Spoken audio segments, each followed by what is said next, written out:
there, people and listeners of the Hungry Podcast.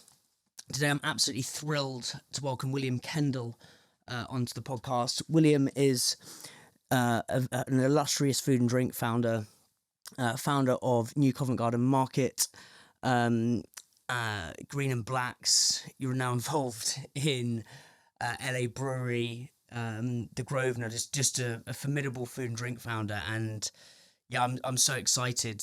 There's just so much we can talk about, so I'm super, super grateful. Thank you for having me to your wonderful abode. Great to be here. Well, I'm here already, aren't I? But anyway, great to be on your podcast. So we'll probably keep those bits in. We were weirdly talking about the source and where you can pull ideas from. Yeah. And I always think, okay, where can I start a podcast? I like to sometimes start in bizarre, precarious, left field places. And on the drive down or drive up yesterday, I was like, oh, where should I start? Where should I start? Even when I was on a walk this morning, I was like, where should I start? Anyway, I was reading this book this morning, which is by some weird Japanese author called Ru Murakami, really interesting book. And I had a few options, and I'm not even joking. On page 60, it talks about the Irrawaddy River in Burma, right? So that's where I want to start. Okay. So I'd read somewhere that you're pulled to the complex in Intrepid. It was an article, I think it was in the Financial Times quite a few years ago. But you said we'd recently taken a trip down to the Irrawaddy River. Mm-hmm. I'd love to know how did that trip change the way you live and view the world in the UK? Yeah, I mean, it wasn't that intrepid, by the way. I mean, I went to the Irrawaddy as a student many years before that, and on $5 a day, and that was probably more intrepid. So this was a family trip, and we went on an amazing private little. I mean, it wasn't a kind of private swanky boat, but it was a private boat, and eating amazing local food and stopping off at villages and seeing farmers and whatever. But how did it change? I don't know. I mean, it probably not that much actually, because I'm adventurous I like going to places that are different, but I'm really interested in looking at the food. And we were traveling with a very old friend of mine who is mad about food as well, and her family. And we just love going to see farmers producing things. We love stopping off at the local markets. If there's a fish market, we'll go there. If there's a choice between an amazing museum and somewhere where they're selling food, I'm ashamed to say we'll do the food thing. So I kind of travel around food. I've just come back from my family, but who are grown-ups now. We've just been to the most amazing farm to table restaurant in just outside Naples on the Sorrento coast, and it's just my sort of dream where. And I, insisted on going to see the farm. The farms are little market gardens, really, but this family that have been growing there for generations, and they've gradually built up a restaurant, which has become, it's called La Scoglio, and it's kind of full of film stars in the summer. And I don't suppose half of them even know the provenance story. But just above it, on these amazing hills, the dad is producing unbelievably delicious vegetables, and that's why the food tastes so good there. So that's what I'm always in search of.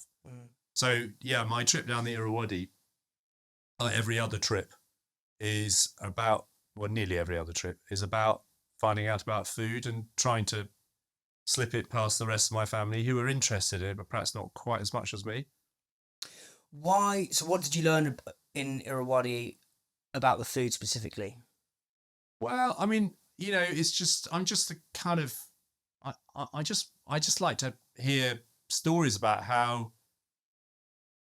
how things are produced. So, you find that the sugar that they use, that you see, and if you're cooking, with Thai food or food from the East, they'll talk about palm sugar. And so I go into a village and see them harvesting palm sugar, and I buy I'll buy a bag. I bought a bag, I've still got it actually, of amazing palm sugar, which has got completely different flavors from the sort of sugar that we might use here. So those are the sorts of things I pick up. It's just, it's kind of loads and loads of little things. To be honest, I can't really remember now the hundreds of things because they all merge into one. They all, I come back sort of enthused and thinking this is what I want to, put in our shop, and then I go somewhere else and I find another set of stories. I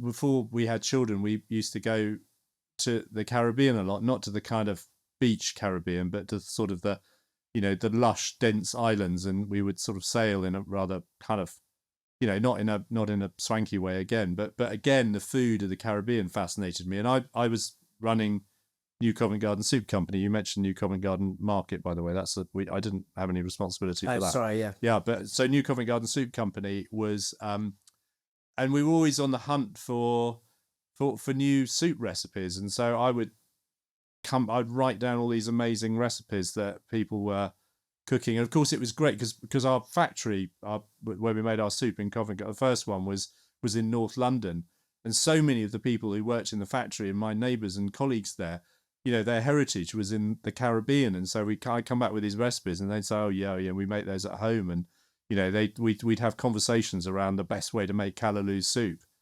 And which I just tested for the first time, and then I discovered that everyone's eating it in Harlesden already. But how do you get hold of callaloo in Harlesden? Well, there's a bloke actually, as a greengrocer, who does get it in fresh, but you can get it in cans. That, to me, that's the joy of food traveling. Hey guys, thank you so much for watching this video. Honestly, means the absolute world to me. I'd be so grateful for a small favour, please. It is so hard growing a YouTube channel. It is so bloody hard. If you please enjoy these videos, just click the subscribe button. More subscribers equals bigger guests equals better conversations, and hopefully you can learn more as you build your food and drink brand. Thank you so much. Well, why I wanted to ask that question is to kind of pull out and tease out this obsession with food. Before we're going to get into green and blacks, and we're going to get into New Covent Garden Soup. I said New Covent Garden Market. I've worked there for like 6 years. Yeah, I'm so entrenched in my bloody brain. Well, by the way, the reason it was called that was that we thought, because there was so much food waste. Everyone talks about food waste now, but there was so much food waste back in the late 80s that we thought we were going to make soup in the market. If the tomatoes just got a bit overripe, no one bought them, we were going to get them. And that's what we did. But it turns out you couldn't manufacture in the market. And so we rented the space. And then we weren't allowed to manufacture, so we called the brand that, but we called it that by then. So the links were quite strong, but yeah. Anyway. So I think food and culture inextricably intertwined. So that's what Anthony Bourdain did a great job of doing. Is you'd you'd discuss a plate of food, and that would actually tell you a lot about that place's culture and their perspective. What, out of all the places you've been, what country or what cuisine or what food has made you think like wow, and made you think like maybe that has changed the way you view things? Well, that's a terrible question for me because I'm my life's so episodic, and as I sort of just said, I go to one place and I just get bowled over by it, and that's where I kind of want to spend the rest of my life, immersing myself in the food. And then I go somewhere else, or I come back here to Suffolk, and so if it's not a kind of cheesy answer, I'm going to say here, because whilst we don't have that kind of culinary heritage in every kitchen that they've got in Italy, which is completely mind-blowing, we did once probably, and I'm in pursuit of that sort of lost fascination with food that existed in every kitchen in Suffolk. But meanwhile, we've got to preserve and rebuild the people who supplied the ingredients. The reason why that fascination was there is that everybody had a garden, or nearly everybody had a garden, and everybody knew what was in season. Everybody knew how to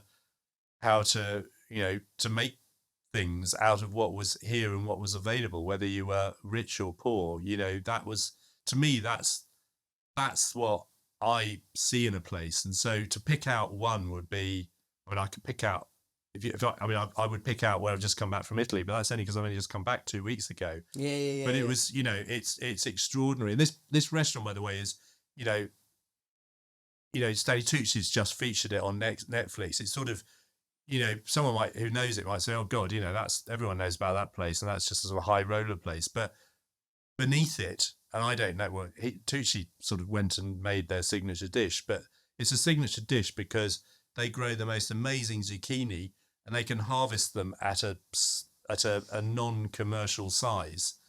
So they harvest them when they're still small, and so they're creamy. They have very little water in them, and so to reduce them to a sauce to mix in with their homemade pasta, they don't have to cook them for too long to get rid of that water.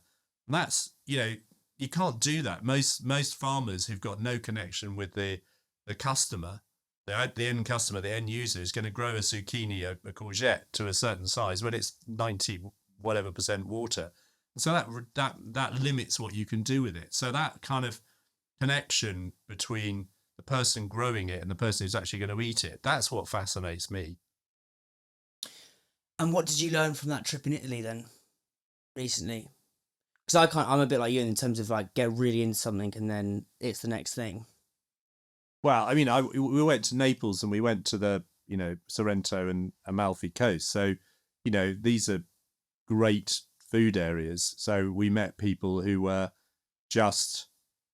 I was trying to avoid using the word passionate because everyone used the word passionate. But when at Covent Garden Soup Company we used the word passionate about food, no one else. I mean, it was a weird thing to say. Why would you be passionate about food in Britain? But food's just something that you eat, and a few people were doing nice restaurants by then, but being passionate about it. But we met people who were passionate about food, who had profound knowledge of cooking, of the chemistry of food. We went. I mean, everyone in Naples tells you where the best pizza restaurant is. So, but actually, the owners of the Scoglio told us really what was the best pizza restaurant. It took months waiting list to get in there, and they very kindly got us in there. And it just listening to the owners of that, the chef, about how you make the perfect pizza and knowledge of which type of tomatoes to put on it. If you use San Marzano tomatoes, they're amazing, but they're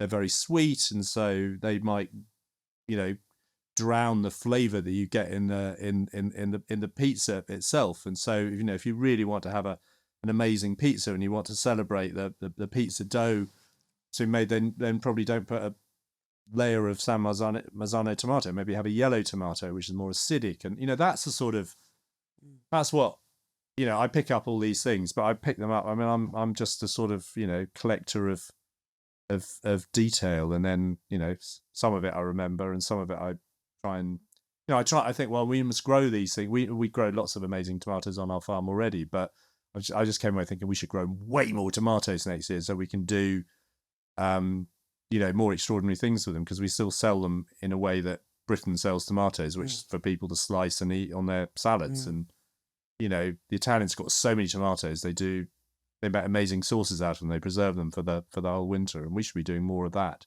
Anyway, that's why. It's almost, I'm trying to get into the kind of obsession with food and the and everything food does. When in your childhood, or at what point? I know you grew up on a farm, but like, what was the point when you realized that this was your thing? Food was going to be your. This is a really hideous way of saying it, but like your calling. Like when you like this, because this is not many people go in and do New Covent Garden Soup, then do Green and Blacks, then go back into the food. You're still in food. Yeah. Well, I mean, I did grow up on a farm, and so I was exposed to, well, more than exposed. I worked on the farm when I wasn't at school, and I kind of caught the tail end of traditional East Anglian mixed farming, and so I did a bit of everything. I fed the livestock, and particularly in the winter because they were out eating grass in the summer, and so I knew all about that. We took the cattle to market in Cambridge, which was our nearest market town. And we had a market garden. So in the summer, I'd work with lots of local neighbours, and I'd learn about picking runner beans and how don't just pick the ones that are easy to reach. You have to pick them all the way down from the bottom. Otherwise, the plant thinks that it's done its stuff and doesn't produce more beans. It just sort of gets lazy, and all those sorts of things I picked up from people who'd worked in farming. We were actually just inside Bedfordshire, and Bedfordshire is a market gardening county. So there were lots of amazing growers, lots of very small farmers who produced intensively on smallish plots of land. So I caught the tail end of that. We grew peas, peas, podding peas that you pick by hand. And, so during the summer holidays, everyone would come and pick peas on the family farm. And my dad would, every time you picked a net of peas, depending on what the price was, the market price was, you'd get a ticket or a brass counter, and then you'd cash those in at the end of the week. My dad would sit there in his farm truck. And so, I mean, all of, I sort of grew up with this sort of culture of ingredients, not really not of cooking. But I mean, I don't think that I don't think I was obsessed with food. I don't think I was obsessed. That was just what it was. And I think probably it was separation from that made me more and more interested in it. I loved selling things. So that probably tells you more about why I've got involved in food businesses. I set up a stall at the end of our family farm drive, and we're very close to the A1, and so there were quite a lot of cars driving by even in those days. And I remember I think I was selling something like rhubarb, which was surplus on the farm. And my dad, who was an amazing, lovely guy, but probably didn't like people selling food at the end of their farm drives for, because he felt that we'd moved on from that. He sort of discouraged me from doing it. But I just remember loving the fact that people would stop their cars and buy stuff off me, not just because they were being nice, but because they really wanted it. And it was fresh. It was farm fresh. So I remember that. But I'd kind of forgotten it. And then I think I got back into food because I learned to cook. My wife inherited the farm that we now live on, and her parents didn't live here. She inherited it from another relative. So there was no one to cook here, no parents, so I had to learn to cook, to sort of cook for us and for our friends visiting. So I learned to cook, and there's a garden here, and so I sort of learned to. I became interested that way. I sort of self-taught cook, had a few, help from friends, and then one thing led to another. Where do you think the desire to sell came from? I don't know. I mean, I think I was born with that. I'm very interested in what, because I talk to a lot. I've had quite an unconventional career, and so quite a lot of my friends who've gone into the city or gone into the law or whatever will ask if I talk to their children who are struggling to work out what they want to do in life, and they somehow think that I'm gonna, they're probably 3 years into a career in something that their dad's done, and they go about to throw it all in, and so in desperation their dad says, "But you go and talk to this guy because he's sort of, my career jotted all over the place in my 20s," and I'm always interested in trying to find out what really got people excited in their childhood, because so often we're told to, what are you going to be? Oh, I'm going to be a doctor. I'm going to be a fireman. I'm going to be a policeman. But actually, rather than say, well, what really interests you? Because you could actually do what interests you. I mean, let's take the police. The police force has got so many different jobs in it that but instead, we're encouraged to decide we want to be a policeman. But actually, what if you want to, it's much better. So I like selling things, and I look back. The reason I remember that incident of my father saying, "I don't think we need to be selling stuff at the end of the drive anymore," me being disappointed, it reminds me of me realizing I just love selling things, and I love selling things that people turn out that they want. I mean, I'm not a very good salesperson selling to people who don't want stuff. So I'm, call it a virtuous salesperson. I mean, I sold vacuum cleaners once, but they were amazing vacuum cleaners, and they were expensive, and I didn't sell very many of them because it was a bit embarrassing. They were so expensive. But I mean, when I found somebody who really needed one of these vacuum cleaners, I was really good at selling it. And I love selling other people. If someone, I meet somebody and they've got a new product, I become their best salesperson. I mean, I might later find it's got a few flaws, but I get very excited about selling things. So I know what you mean, but also there is, especially in the UK, there's almost like a snidey, like the sort of salacious used car salesman. But actually, I think if you're selling something you love and something that is going to benefit someone else that you're selling that thing to, then it's like the most important thing you can do. I remember once I was working for a juice company, and And I was like outside Liverpool Street Station as you come out towards Broadgate Circle. And I was out there like 5 a.m. in the morning selling this juice. Yeah. That was said it was was unpasteurized. It basically was crap, to be brutally honest. And I couldn't get passionate about it. And also, you know, all the commuters were coming past with, they literally on the way to me, which was my little truck, was Pret, Starbucks, Boots. So the people for half the price could get all three of those things. I just thought, oh God, I hate selling. I hate selling, but I was like, I'm so bad at selling. I was like, no, it's because I'm selling the wrong thing. Yeah. So as soon as I discovered Manny Life, the peanut butter, I was like, oh, okay, this is easy because I'm passionate about it. It tastes good. People want it. Yeah, I think selling is super important. But it's just to, you know, to round that off, because I completely agree with you. I mean, I so it probably means I'm not a great, if I look at the sales professionals who work with me, you know, at Cawston Press, for example, you know, I might open a door, and I mean, I got an email yesterday saying we've just got a listing in a chain of sort of, I suppose, sort of gastro pubs. And I remember thinking, I introduced them 3 years ago.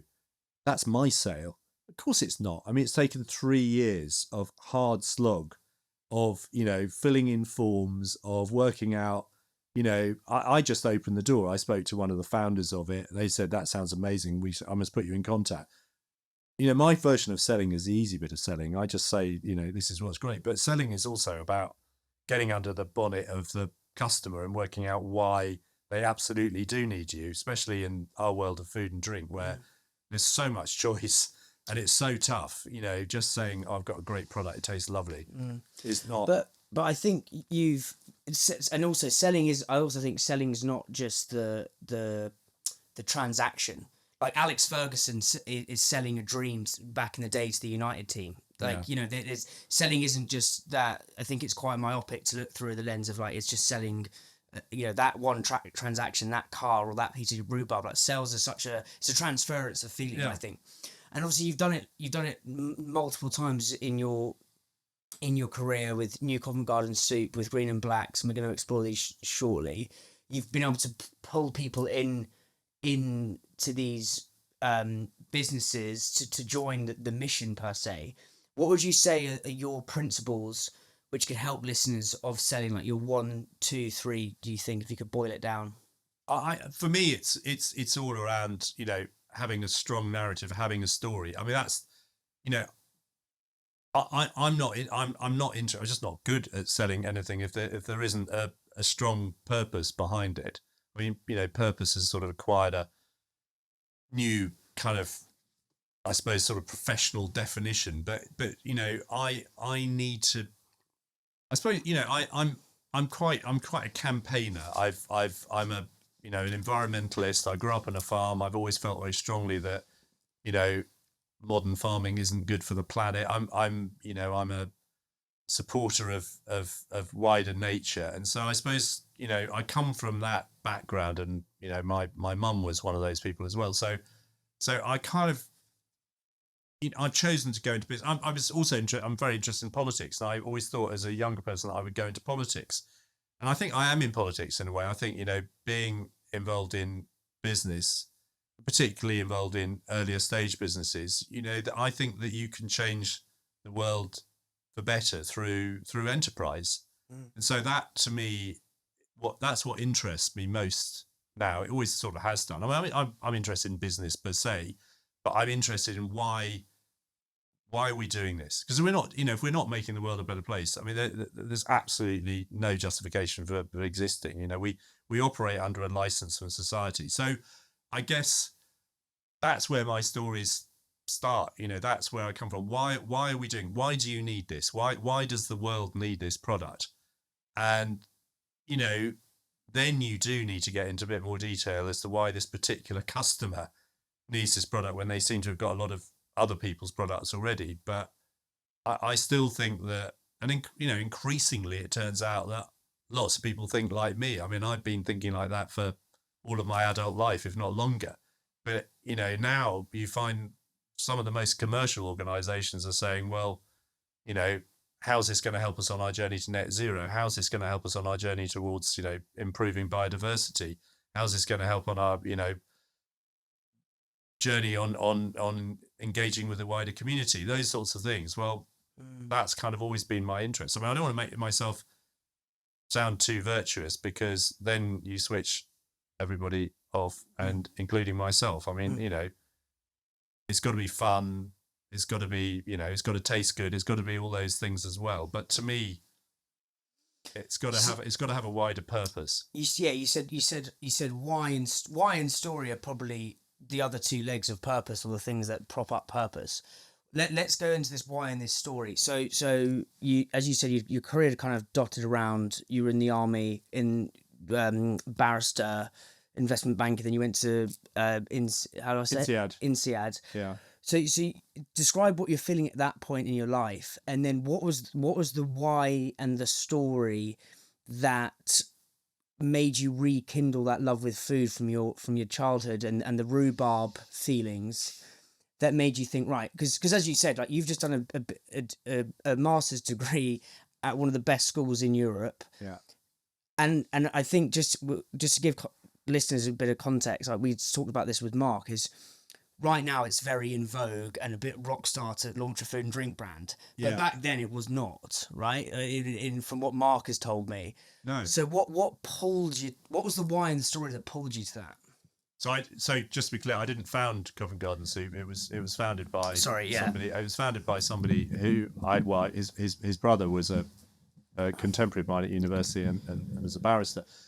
But I started making soup here in this place in Suffolk, because I was trying to feed friends who were coming up to this house with no parents to cook for us. So I made soup because it was the easiest way of feeding lots of hungry people in their 20s. And I was pretty unhappy with the way my career was going. I mean, looking back on it, I was actually having really quite an interesting time. But I really felt that I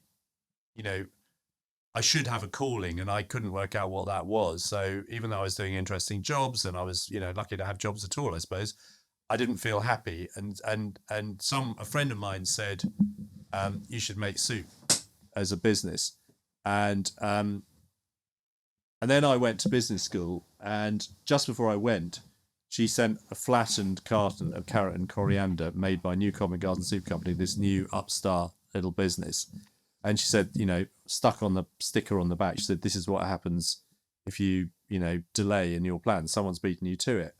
So that kind of spurred me, and I decided I need to track down I assumed sort of, it looked, the naive graphics on it. I mean, I was completely lured as intended, because I thought the naive graphics on it make it look like it's made, like homemade jam in a cup. I had no idea that, putting fresh soup into an L.A pack, like a Tetra pack, required great technical skills, lots of safety issues, all sorts of, soup's quite a good way of killing people if you get it wrong, or poisoning people anyway.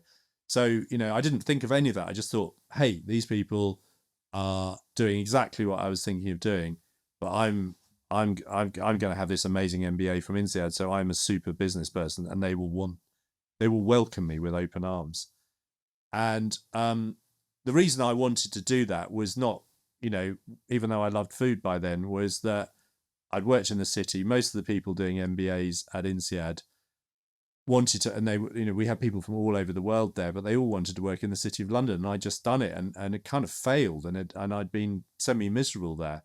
So I knew I didn't want to do that, and I was here I am in the forest of Fontainebleau, a beautiful place. Sorry, where's Fontainebleau? Fontainebleau is just outside Paris. It's sort of 30 miles outside Paris. Right. It's where the royal palace was. And yeah. So you're in nature. I'm in nature. I mean, the forest of Fontainebleau is one of the most famous parts of, France. Yeah. I'm there actually eating amazing food as well, and cooking, and all of my contemporaries want to work in London. They want to work in the city, or they want to work for McKinsey. They want to work for a management consultancy. And I knew that I didn't want to do that. So I thought, I've got to do something very different. And so I stalked the founder of Covent Garden Soup, and eventually tracked him down thanks to his brother.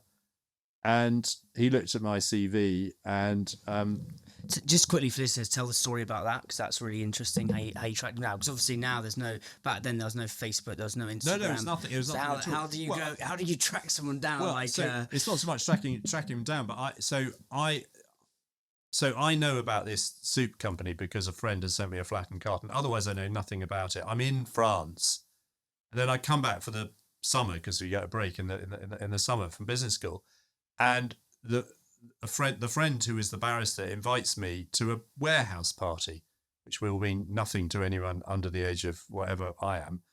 But everyone was having warehouse parties, so they were kind of having parties in sort of railway arches, Like a and rave, or they were like a rave. But I mean, they were kind of probably quite posh rave. But I mean, I don't know. There were probably warehouse parties going on all across Britain. But you know, this was sort of, you know, there would be food trucks, except food trucks didn't exist as a concept. But you know, there were people. So you would have a big, you know, music space where, yeah, it was like a rave basically. Or, you know, Ministry of Sound was probably a kind of refinement of a warehouse party. But this was a pop-up, you know, club with trucks around the edge of it, and it was a great way of entertaining lots of friends. And so you'd share it with multiple friends, and they'd invite all their friends, and you'd have 1,000 people there. And anyway, I went to one of these, and I said to my friend from university, James, great place, where did you get it? So my brother's just got it to make soup. I said, I can't believe it, your brother, who has nicked my idea, you know, Covent Garden soup, you've got to introduce me to him. And actually, having got that close to it, it took me another few months to track the guy down. As you say, no one had. How did you track someone down back then? Well, you ring them up because, you know, and you don't ring them up on mobiles because nobody had mobiles. I mean, a few kind of astronauts had mobiles, but whatever. You know, I got my first, this was 1989, and I got my first mobile in 1996. I know that. And it was bought for me by the Metropolitan Police because they said I needed a mobile. On that note, that's perfect timing. I can't switch that off. It's fine, just leave it for a sec. Hopefully it will not switch. That's quite annoying. It's fine, we'll cut that bit out.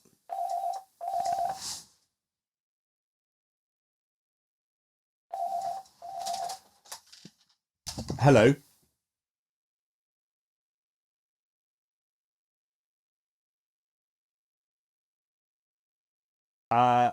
Not for here. Don't. Oh, maybe it is. I don't know. What's the name on the property? Well, that's a business name. What's the address? Yeah, by the Crossways is here. Is the what? Sorry. What registration roughly? Give me a. Yeah, that's it. That's it. Yeah. That's fine. Thank you. Bye. Sorry about that. That's all right. I'm just going to whack this on charge anyway. Yeah, so sorry. So you were tracking him down. So I'm tracking him down, and did you do? I haven't put the receiver on. I'm not sure if that'll probably start making a horrible noise. It's all good. Yeah, tracking him down. I tracked him. So I eventually tracked him down by ringing him. He actually was coming to Paris, and I was going to meet him in Paris because I was still doing my studies outside Paris. I finally tracked him down. It took months, and what I didn't realise was that they were struggling. They just built this new factory in North London where the warehouse party had been, and his backers were getting a bit sort of desperate and about whether it was going to work or not. And, you know, the theoretical margins weren't coming through. And anyway, there were all sorts of it. I mean, the soup was delicious, and where it was being sold, it sold very well. So in that sense, it was working. So I turn up and say, with my amazing CV, with all of these kind of failed careers on it, but with this big, you know, cool MBA from INSEAD, which sort of, in my view, qualified me to pretty well run most of the planet. And he looked at it and he said, and I just left my sort of farming roots on it. They were kind of about to, you know, one more job and they would have dropped off the edge of the CV, but they were still there. And he said, oh, you're a farmer. Do you know where to buy cheap carrots? And I was kind of, well, I suppose I do. Yeah. But I mean, that's not, you know, I've got an MBA. Yeah. And he said, well, you know, I started this business because I was told that farmers grew lots and lots more vegetables than they ever sold because, you know, the supermarkets had these programs and sometimes the weather would change. And so they sort of overgrew. Yeah, I've never been able to tap into the supplies of waste, basically. And would you know how to do that? And I thought, well, actually, Yeah. I mean, I know all the main farmers, the growers of vegetables. I mean, they're mostly in the east of England where I grew up. So he said, well, I'm not really allowed to employ anybody because we've got such a cash crisis, but I could hire you as a consultant for a month. And in that month, I managed to buy waste. When I say waste, these are high quality ingredients. They were sort of offcuts of things that were going into the major supermarkets. So, they've done all the quality control, all the testing, all whatever, but then they just they didn't have a home.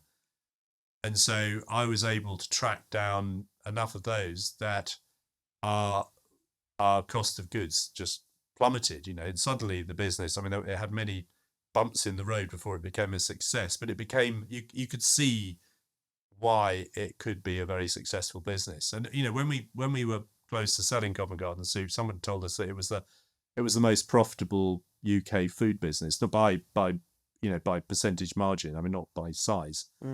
So, we managed to buy these ingredients. I managed to buy these ingredients. So I got taken on, to do another month of this. And then 3 or 4 months in, I ended up being asked to run the business, which was, that's another story. But, and I ran it with no experience of running a business. So, lots of things went wrong, as I say, before they went right. But I was there for 9 years, and I had an amazing chair who came in and sort of initially 2 or 3 days a week. He taught me the basics of running a business. I had an amazing team around me, all the same age. We were all totally committed. We were passionate in its true sense. And we all had, we had some skills. We had specific skills, but we were all in our 20s, late 20s or younger. And, we made it work. And when things went wrong, we kind of listened, and in the end, we got really good at it. And that was my sort of. So what's super fascinating is that you've just done an MBA, which should teach you all about business. You then go into new Covent Garden soup, and you said you didn't really have any idea what you're doing. So I think there's real interesting learnings from what you learn in the classroom from actually what you learn doing. Yeah. Who was this, he or she, the chairman who came in, and what were the 1 to 3 things he or she taught you about how to run a food business successfully that you think is still relevant today? So it's a he. It's called Jeff, and where was he from? What was his... He'd worked in the food industry all his life. He'd worked for Cadbury. He'd worked for, I think his last job doesn't exist anymore, was Graham Met.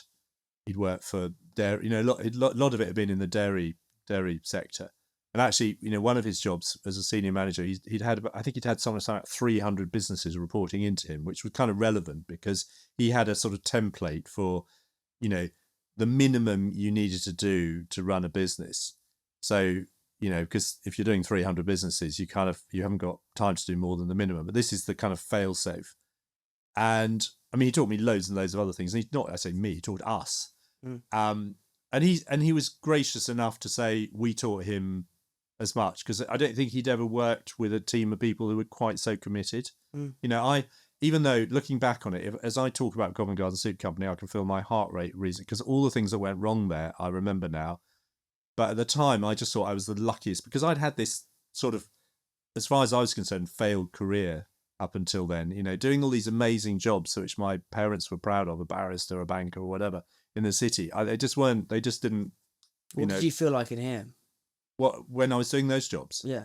I just would come home on a Friday or at the end of the day and just think, I mean, barrister was different. I mean, that was different. I just couldn't imagine doing them forever. But being a banker or being an investment banker, you're basically a stockbroker. It's back to, needing to sell something that people needed. I wasn't convinced. Yeah, God, that's soul destroying. I was actually, what's this for? I mean, you need them. I mean, God, I understand where they fit in. So it's great. And I was lucky enough to sort of understand how, we need a financial sector. I just don't necessarily want to spend a lot of time in it. I mean, I do actually have a job in the financial sector at the moment, but it's a kind of, it's a non-executive job. So I see how all these things fit in, but it just didn't deliver for me.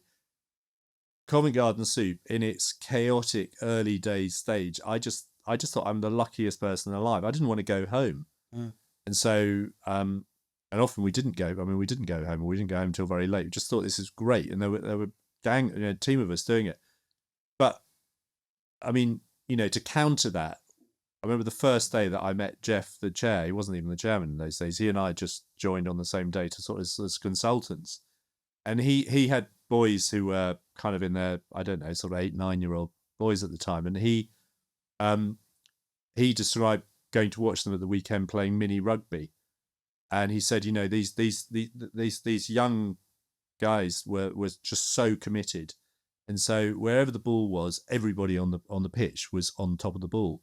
So if ever it got out of the kind of ruck or the mess, this kind of pile of young boys, the ball had nowhere to go. There was no one to pass it to because they were all on top of the ball. And he said, that's exactly what's happening here at Covent Garden Soup Company. Everyone's in the factory. Everyone's trying to make it work. Everyone's trying to get the soup out on time. No one's playing in position. You've got to play in position. You've got to have people who are standing by. You've got to have people on the wing whose job it is to do stuff. And so, everyone had sort of rather vague job descriptions, but actually they all kind of merged into one. How many people at the time? Well, we probably had 40 people working in the factory, and then, a management team. We had some engineers, and then we had a management team of, I don't know, let's say 7 or 8 of us, maybe a bit more, I don't know, kind of senior management, 4 or 5, and maybe the same again. So not big, but it's a manufacturing business, so not tiny. It was, we had a couple of million turnover. We were I think we were already listed in Tesco, which was then not the biggest supermarket, desperate to get into Sainsbury's, which was our target, but just couldn't get in. We were just getting into or in Waitrose. Can't remember exactly, but it was that sort of size. And by the way, it was much easier to get into the supermarkets in those days. So any one of your listeners thinking, oh, they were well on the way, actually, if we hadn't been in the supermarkets, we'd have been dead. Selling short life ready meals, the only place you could sell them was in the supermarkets because they had the logistics infrastructure to cope. So, I mean, we were in a few London, multiple independents that took it, but otherwise the supermarkets were our customer base. So yeah, that was what it was like. Jeff taught us, so you need everyone to play in position. You need accurate weekly management numbers. They don't need to be so accurate that they're late because you need them on time. You have a weekly management meeting. The weekly management meeting doesn't last very long. The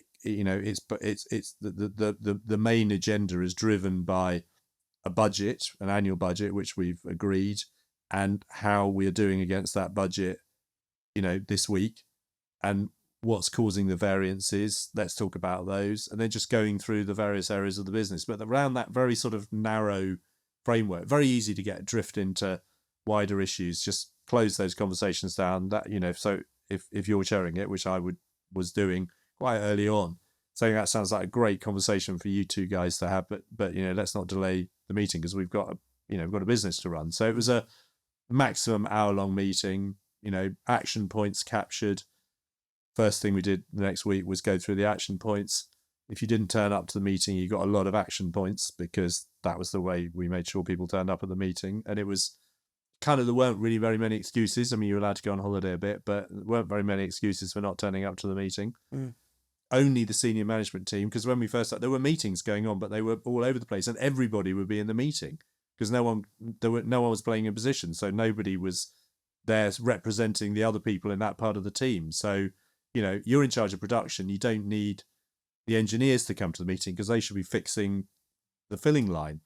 So I mean, this sounds blindingly obvious, but when you are in a fast-moving business that's not delivering what everyone wanted, panic stations can easily take over. So it was just putting some order, some sense, and that's kind of where it all starts. I mean, I've been involved in so many early stage businesses now where just introducing that level of discipline. Everyone, when you go to them, everyone says, yeah, well, we do that. Then you look and they say, well, they kind of think they're doing it, but they're not really doing it. The meetings get cancelled. The meetings sort of take place at different times, so somebody misses it. All that sort of stuff. So it's just really, it's being really quite disciplined. And then the weekly stuff feeds into a monthly board meeting, and so there is a formal board meeting. We had non-executive directors by then. They turn up for it. This is back in the late 80s, early 90s. You wore a tie, if you're a bloke at least.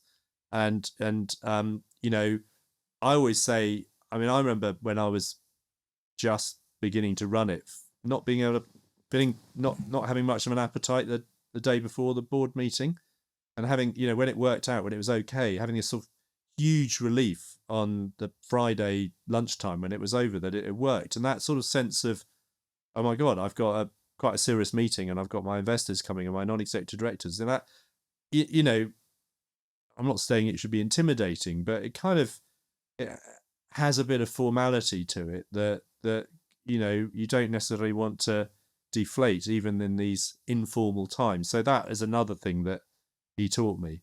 He taught me loads of other stuff as well. Adds a sense of Gravitas, but you need that almost, not zooming out, right? Not all discipline. There are a multitude of ways to enforce discipline, but actually having a sense of intimidation can enforce discipline, right? And by intimidation, I don't mean like, oh my God, you've got to do this, but I mean like that soft kind of, as you said, I couldn't really eat the day before. And I think what you've said there is really fascinating. Is, you know, you work with loads of businesses. If we were to thread the needle between all these businesses, would you say, you'd say that one area is just kind of doing, Mark says this, the brilliant basics, which is like, you know, having the report on the Friday, getting the actions done on the Monday, don't miss the meeting. What are other kind of consistent things you see food businesses and brands get wrong? Well, I mean, you know, we've talked about the sort of basic disciplines. So, I mean,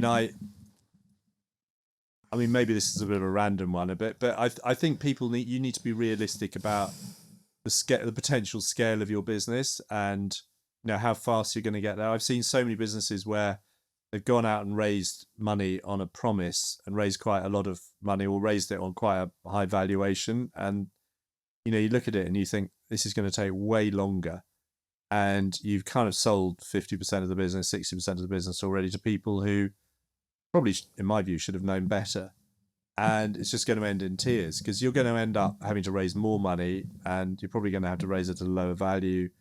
And you're going to end up either not working there, because so often the founders fall out with the backers, or working for nothing because you've been so diluted. And so moving at an appropriate pace. I mean, if you're so convinced that you're onto something that's going to be an absolute winner, then, you know, raising enough money to blow the lights out, maybe it makes sense. And I'm a cautious farmer, so what do I know? And you know, you and I were talking earlier about, I mean, I've seen so many early brands and predicted that they were going to be successes or not successes, and failed to realize quite how successful they were going to be. But actually, I haven't seen that many of them. I've seen many more where people have been optimistic about things, sold, raised lots of money, and then they've survived. They haven't failed like, you know, others do, but the owner, the founder, has ended up with not much to show for it. And you kind of think, well, wouldn't it have been better to have moved at a slower pace? Would it not better, you know, have put the money the expensive equity you've raised from outsiders behind things that are already working, rather than punting it all on something that you hope might work? You know, when we have spent money, whether it's at Covent Garden or Green and Blacks or whatever, on expensive marketing initiatives, it's always on, well, it's usually been, and I would say it should always have been, on things that are already working. You know, we're not going to spend it all, you know, we're not always going to spend it on expensive TV advertising or, you know, poster advertising in London, unless we've got evidence that it's already working. You know, even if it may not be perfect evidence, but we're backing something. Is there an example to bring that to life a bit? Well, you know, I mean, we're at Green and Blacks, and you've spoken to Mark. I mean, Mark's big first campaign, you know, we put some expensive posters outside the main tube stations in London, and it was going to cost us a lot more than we had ever spent before, and we could just about afford it. But we combined it with massive distribution gains in the multiples in the stores that were near those tubes. So we used the promise of the adverts to persuade the Tesco's and the Sainsbury's and whoever else within those stores to give us extra listings, front of store exposure, so that it couldn't really fail. The advertising couldn't really fail, and you've got this sort of multiplier effect. So, we knew that when Green and Blacks was, given a prominent position, it sold much, much higher. So we knew that if we could use the extra burst of marketing to encourage the stores to give us more of that, then it was a surefire winner. So that's probably the best example I could. What was the advert, if you can remember? Well, I can remember the first campaign because we had the main campaign were big cross track adverts. I can't remember what you call them, but those big sheet adverts, and they were all based around this discovery that it was mainly women of a certain age who ate chocolate, and it was their sort of guilty secret. And so we had this campaign of let's call her a young mum from South London, and it's dark. She's in the street, in a terrace street in Wandsworth or wherever. Her Volvo boot is open and she's unpacking. Can't remember the name of the supermarket, and she's unpacking the bags, but she can't wait to get them inside the house, and so she's scoffing Green and Black's chocolate kind of rather obsessively on the street in the dark with a street light, and it just so perfectly depicted what our research said, which is that's how people felt about their chocolate. They would say, they said, oh well, when we go over Green and Blacks, we hide it at the back of the fridge so the rest of the family can't see it. And we sort of picked all that, and the agency sort of turned that into a really lovely advert. And people hated it. This is a subversive activity. We might have told you about it, but you don't have to go and turn it into a bloody great advert. So, but we had a little bit of money left, and Mark had a little bit of money left, and we did these two, sheets at the top of the, whatever you call those, but above the seats. And they were all just talking about the provenance. They just said, the vanilla that goes into our chocolate is, because it's organic, is produced in this way, and it's really difficult. And it was just sort of food facts. People absolutely loved those. So that shaped our advertising thereon, and we axed the clever big, if we did any cross-track stuff again, it was all around food facts as far as I remember, because you can be too clever in your marketing.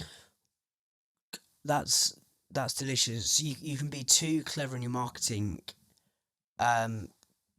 Like unpack that a little bit more, because I think there's a lot in that. Well, I mean, I think you can be too clever in your marketing. When a Covent Garden Soup Company, when we first felt we had enough money to advertise, we advertised in the colour supplements and magazines, which were then the kind of most obvious place to do sort of high quality, beautiful advertising. So the Weekend Press and lifestyle magazines, and we took on a big shot, coolest in London advertising agency called Bogle Bartle Hegarty, who I can't remember if they still exist now, but anyway, they were the. Was that Sir John Hegarty? Yeah. Yeah. Yeah. I think he's on post on LinkedIn, so yeah, he's still quite active. Yeah. Okay. Yeah. No, I know John Hegarty is, but I think they got taken over or whatever. I mean, it was a long time ago. And they had done all the coolest I won't even tell you because it would just show my age if I start telling you about the ads that they did. But they decided they wanted to take on a new young brand. So we were very, flattered that they were going to take us on. And they looked at we up until then we had built up our brand on good old fashioned story based PR. Covent Garden Soup was driven by PR. I still think it's a case study, and I don't think anything's changed, by the way, because building a brand on social media is all about content. It's all around stories, and we just manufactured stories. We were full of stories. We all embodied the brand, and so everything we did was around stories. And people would say, oh yeah, thing about big company people would say, thing about PR, it's fine, but once you've launched a new product, everyone's not interested until you launch another product.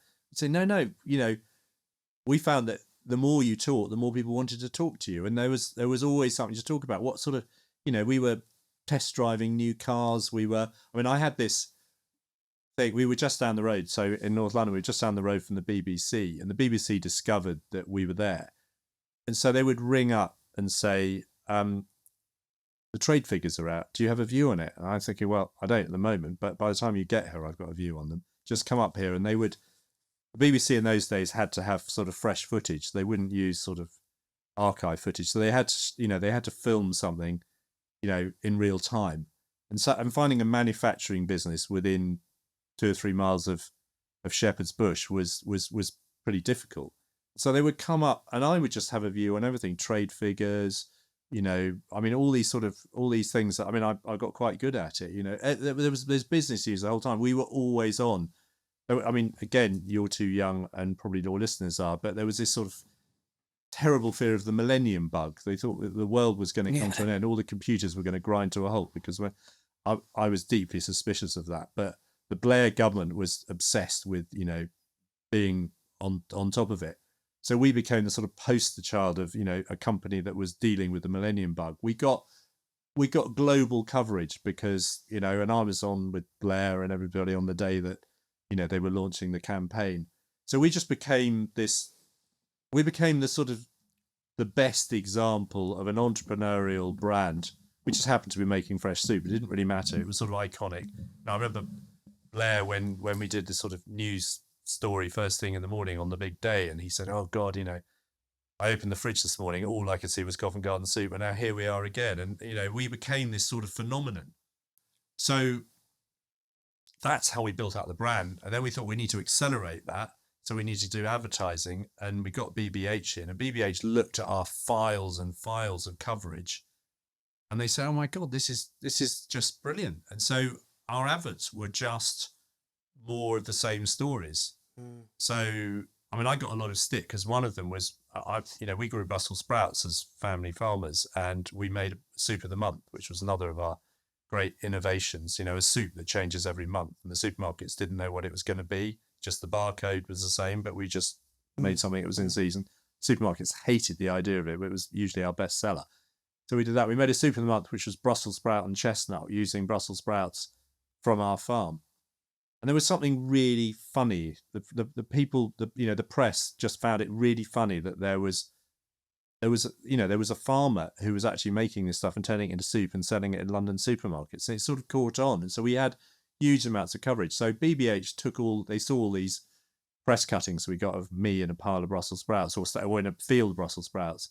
And so they wrote this advert and shot it, and it was me in a pile of Brussels sprouts, and just holding one up, sort of mic'd up, John Hegarty, directing it, me as the model. It's the kind of cheesiest thing as well. All my friends in advertising said, oh God, they couldn't think of anything else. So you put the boss in an advert. It's kind of when all else fails, put the boss in the advert so that they buy the execution. But it was not about that. It was just, this is a business that really, is all about provenance. It's all about understanding the ingredients that go into it. And we can't write a clever advert, cleverer advert than what we're already seeing, which is this is a business that is just telling stories about itself the whole time. So let's just tell that story louder and louder by turning it into an advert, which we can then pay to put in all the places that previously you might be hoping for unpaid for PR, but this is time to sort of accelerate the messaging.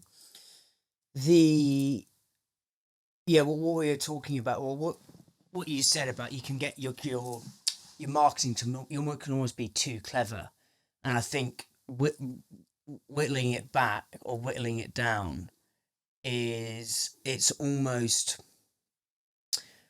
like what I don't know who told me this. Someone on the podcast told me. I think it's from a big ad exec or someone. But it's the best marketing is the marketing you're bored of. Yeah. And it's basically like you say you've got that thing that's working really well. Actually, just double down on that and do more. Yeah. But the typical founder, I think, and even I'm like this, is you want to do the next creative thing. Your ego gets involved. Does that actually move the needle? Yeah.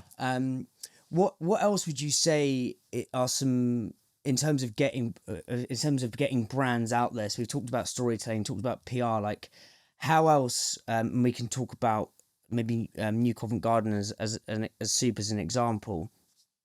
But how else were you kind of driving that distribution? Because I think one thing again that Mark taught me is brands have this 2 points: the 0 to 1 million mark, which is like I call it the trough of sorrow, right? It's Yeah. quite a morbid way of saying it. And then you get to that kind of 5 million mark, and what I'm trying to get at is how you kick on to that next level. And we talked about, you know, about the different paces. Like founders think they can go way too quick. When you get to that 5 million mark, you've got the distribution. What does it take to go from that point to the next level? Do you see what I mean? Yeah, no, I see what you mean, and I mean, I think once you got to 5 million, you kind of made it. I mean, you could go from 5 million to 1 billion, or you could go from 5 million to 20 million, or whatever. But I just think 5 million, you know, you're probably covering your costs at that point. It just opens up a vista of opportunity. As you say, getting to 1 million is really painful and the hardest bit of all. But at least it, you know, 1 million of sales that's quite It's a lot of a lot of stuff, you know, and you know, we talked about LA Brewery. I mean, LA Brewery's got to 1 million plus in the last year, and that's just so exciting compared with, you know, where we were. So even in my 60s, I'm you know, I get probably more excited about that than I do about seeing businesses sort of get much bigger. So I mean, how do you get beyond 5 million? I mean, it is all about distribution. It is all about, you know, Covent Garden Soup was very dependent on the multiples, and we there's only so much fresh soup, I guess, you could sell under one brand. And we were, you know, it's not like doing soft drinks where you can sell it in, you know, every corner shop, you can sell it in every petrol station. You know, the opportunities, you know, hospitality, fresh soup as a ready meal is I mean, it was invented, or the ready meals was invented by the supermarkets. We just happened to get in as a brand because they'd only just thought of it, and so they hadn't realized that they didn't really want any brands in this area that they'd invented. So it was all about, you know, getting into all of them, getting the rate of sale up so that you weren't, you know, lagging behind and being in fear of being kicked out by, you know, the Asdas or whatever, who perhaps, you know, found the price points quite challenging in some of their stores. So it was all about that. It was also extending the range, you know, how do you do that and keeping that fresh. So I talked about, you know, Soup of the Month. I mean, that was an incredibly valuable and quite brave move by us, that, you know, and hard work, because we had to change it every month. But it was a fantastic tool for testing new flavors, which we then quite often would put into the main range, and we were able to show the supermarkets that they'd done well in the Soup of the Month. It wasn't always a direct transfer, because people just liked the idea of Soup of the Month, and then when it became a regular feature, they didn't necessarily like it. But it was about extending the range. I mean, I think what we did wrong at Covent Garden Soup, which limited our growth, is that we stuck with soup for too long. You know, we started doing things like baked beans and sauces and pasta sauces and whatever, but we were a soup company. We were obsessed with soup. We knew everything about soup. We wrote books about soup, and people loved us for our soup. But actually, if we had redefined ourselves, or defined ourselves at the beginning, maybe we shouldn't have called ourselves a Covent Garden Soup Company. Maybe we should have called ourselves a Covent Garden Food Company, and really majored on soup and driven. Because I think if we tried to do a whole portfolio of things at the beginning, we'd have fallen flat on our face. But I think our approach was not limited to soup. But by the time we started diversifying, it kind of was. Oh, look, you know, they're trying to do other stuff. That's a bit lame. Maybe they've kind of run out of road, and yet, you know, we made things that were as good. You know, our test was, would you serve this to your friends if they came around for supper tonight? That was our only test. So if the emulsifier didn't work on the machinery, and we ended up with chunky carrot and coriander soup, and it tasted delicious, we'd send it out. The supermarkets hated that, because they liked, you know, a tightly written specification. But our specification was, would you serve this to your friends? So all we were concerned about was, as we got bigger, is, are there enough people out there who've got the taste buds, if they're working on the night shift, to be able to taste this? So I didn't have to get a delivery by dispatch rider at 3 a.m. to taste whether this could go out. So, you know, that measure would have worked for pasta sauces. We could have become a giant ready meals manufacturer, branded manufacturer, but we didn't, because I think we limited ourselves. So I'm not sure if I'm answering your question. No, you are. No, it's fine. So links back to what we were saying about the pace at which founders are trying to get things done. And, you know, at the talk I did for you guys, it's the donkey versus the unicorn. Hilarious how you said unicorn tears right at the beginning. But unicorn is the $1 billion brands that everyone reveres and wants to be, the Airbnb, the Instagram. And actually in food is like the actual consumption and the supply chain of food. It's not tech. So looking at tech is just, you're completely deluding yourselves. And building on that, I think there is this point of, which is fascinating hearing you say this, because you know, I've interviewed Giles Brooke on this podcast. He says, you know, just do one thing well, and you know, be the owner of one category. And actually, what you're saying, which is super fascinating, is you can get, yeah, that works to a point, but actually you don't want to pigeonhole yourself into just soup. But I think what most brands get wrong, and what we've been susceptible of at Islands, is you try and do way too many things way too quick. And it's that point, and actually I think that's an art, not a science. It's that point of when and that's when you kind of have to, when do we become too soupy, which sounds crazy. Yeah. What would you say are some of the lessons that you've taken from, well, you said there were a lot of painful failures. Like what was the biggest, most painful failure at New Covent Garden Soup that you didn't allow to happen again at Green and Blacks, and or, you know, when you're speaking to Louise at LA Brewery? So I think it's probably more relevant to LA Brewery, because at Covent Garden Soup, you know, we were a bunch of passionate food lovers who had turned that passion into a, you know, into a manufactured product. But we weren't manufacturers. We weren't people who loved food factories. And yet, you know, 98% of our balance sheet was in stainless steel, was in manufacturing. And we had to get really good at it. And it took us a long time to get good at making it. And it required us to find some people who were as passionate about manufacturing as we were about brands and delicious food to sell, you know, to give our friends for supper tonight.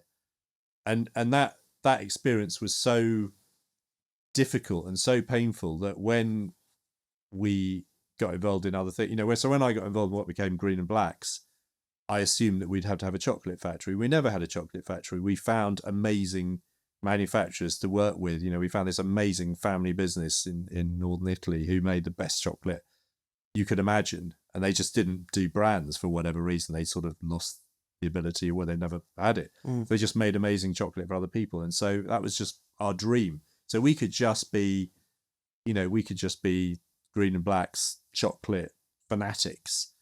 You know, we had, so virtually the entire Green and Blacks team were sales, marketing, and, you know, perhaps some back office accounts. Although nowadays we wouldn't even know that, you'd outsource a lot of that. Yeah.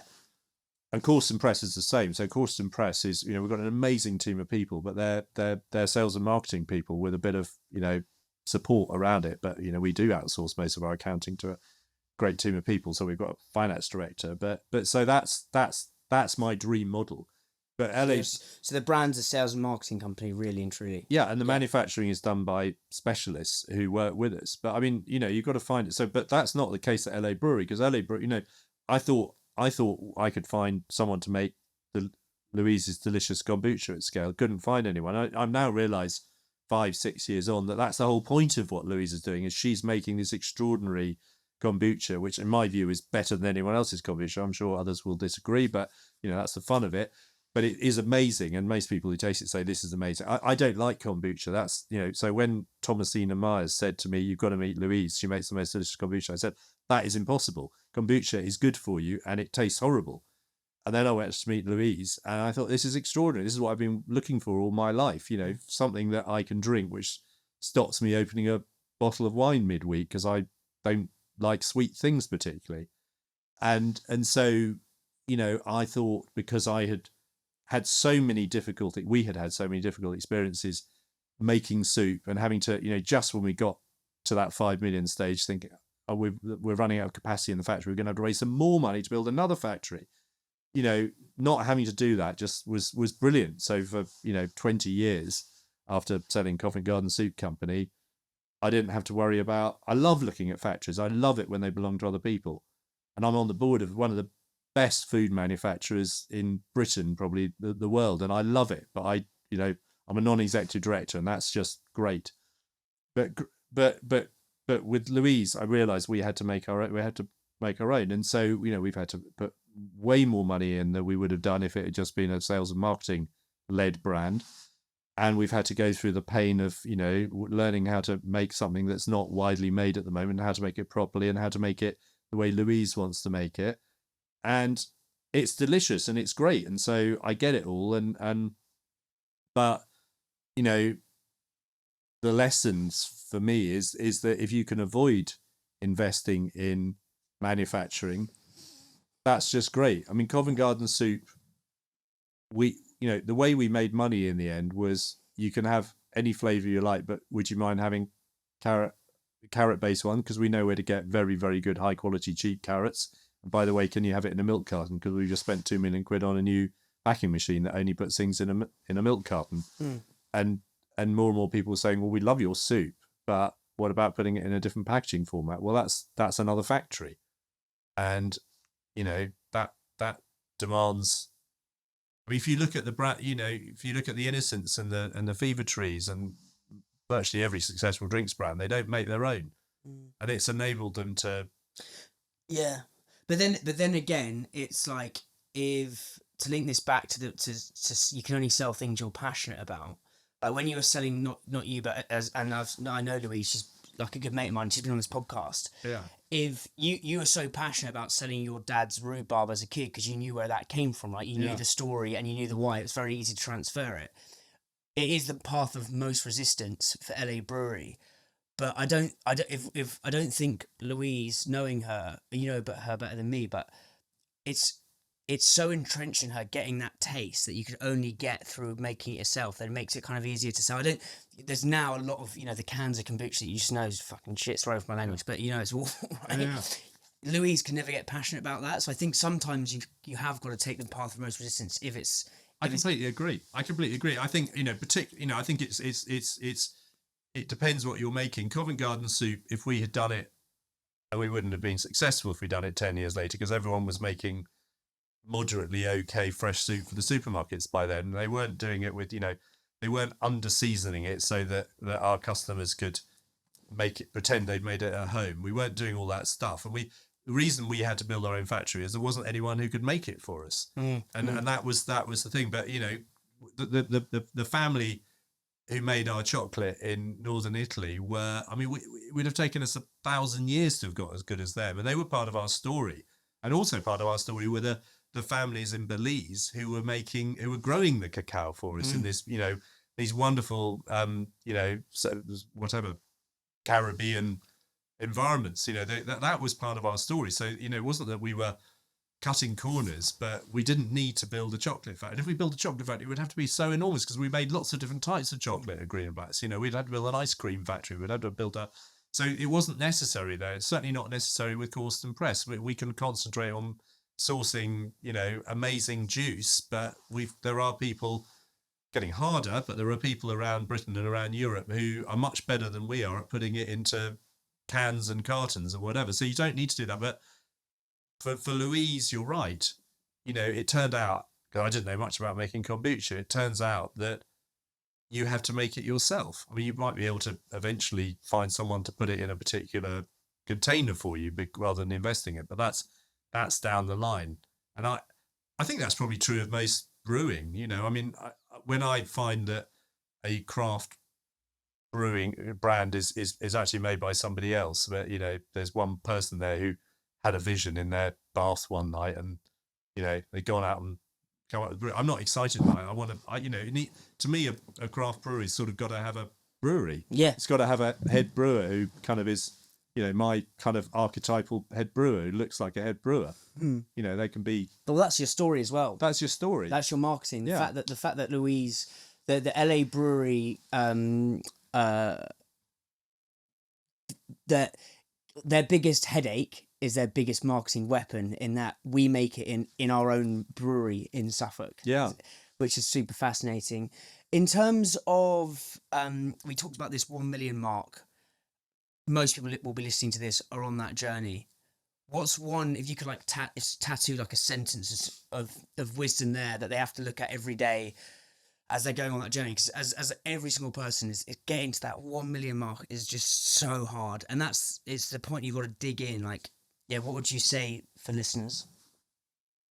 Well, you've got to believe that you're going to get to 1 million, and you've got to have a plan. It's you've got to have a roadmap. You know, people who set budgets that they don't believe are going to deliver, you know, won't deliver them. But you've got to work out if you're saying, well, we're going to double our sales because I've just sold that to my investor. We're going to double our sales in the next couple of years. Then how are you going to do it? What does it take? Count backwards. You know, if you're doing 500,000 at the moment, you're going to get to, you know, 1 million, 2 million in the next couple of years. How does that work? Who, you know, what customers do we need to get into? How's that going to work? And, you know, you need to do a tight timeline. I mean, you know, so often you see 5-year plans and the first year is quite detailed. And then, I mean, I look at, you know, investment decks almost every day, and there's quite a lot of detail about the next few months. And then it all gets rather vague as the hockey stick kicks off and, you know, people are going to get up to 5, 10, 50 million. Well, how's that going to happen? I'm not interested in that. You know, I want to know how you're going to get from 500,000 to 1 million. So spell it out in micro detail. I want to know who you are, what experience you've got, who you're missing.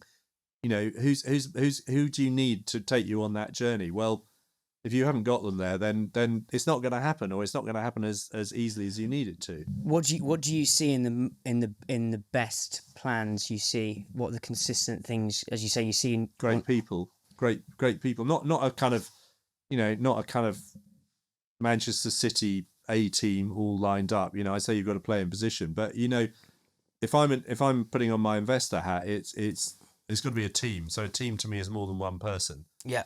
And so it needs to be a credible team. You know, you need to have very strong financial resources. You know, in a way, your financial, the person who's sort of keeping the score needs to be way better than the business can afford. So you somehow need to come together. You need to put together a chief financial officer function, whether it's a combination of somebody who comes in 1 day a week and somebody who's kind of ambitious and not quite up to doing it on their own, however you do it. But you just need, I've seen so many businesses struggle, including my own in the past, where you had, you know, not good enough financial resources, where the weekly numbers were coming out late and you didn't trust them. And so everything falls apart from that. So to me, you know, that's kind of boring stuff, but you know, I can't do that. For me, I need someone. I've had a business partner for most of my life since Covent Garden Soup who just did that, who, you know, whenever I say it's going really well, he would go off to prove to me that it was doing really badly. And, you know, having someone who's just keeping a very, very accurate record enables you to do all of the stuff that you, the founder, or you, the sort of brand visionary, can do, because there's somebody who's kind of keeping tabs on it. So to me, that's the bit, and that person or that function or that attitude will drive the detailed business plan. And as I say, years 3 to 5 will sort of fall into place if you get 1 and 2 right. But you know, so often you say, well, how come there's this great hockey stick in years 4 and 5 of the 5-year business plan? Oh, well, it's new product development. Well, where's the new product development? Well, that's happening in years 4 and 5. Well, have you ever seen new product development deliver great volumes in the first and second year? I mean, most of the time it fails. So if you're gonna have great results from new product development in years 4 and 5, let's see how that's going to take shape in year 1, and that's probably all cost in year 1. So put that in your plan. What else do you see that's wrong, do you think? That's quite a lot, isn't it? There is, but this is just digging a little bit deeper. So I've said you need really good people, but I mean, that doesn't necessarily mean people who've come from very large companies who've been, you know, done lots of courses. It just means people who listen and learn from listening. Again, I see people who just keep doing the same old thing and, you know, keep plugging away. You know, people come with business plans and businesses and you know, they said, what do you think of my idea? And I said, well, it's you know, I don't know. It sounds good to me. I get very excited about new ideas anyway. But is it working? And well, it's kind of half working. Well, tell me about the half bit. Well, how are you going to make the half bit a 3/4 bit? It's people who, you know, nothing. If you look at the best businesses and look at where they started, if the, you know, the idea in the bath and how it ended up, let's track that. And, you know, you and I have just been out into our farmyard and you've met Alice, who is a young chef. And I love having her here, not only because she makes delicious food, but watching the way a chef changes their business the whole time, you know, because, I mean, you've got the luxury of it. Your business cycles are very, very short. You know, I put something on a menu and that sold and that didn't sell. Well, I'll drop the thing that didn't sell.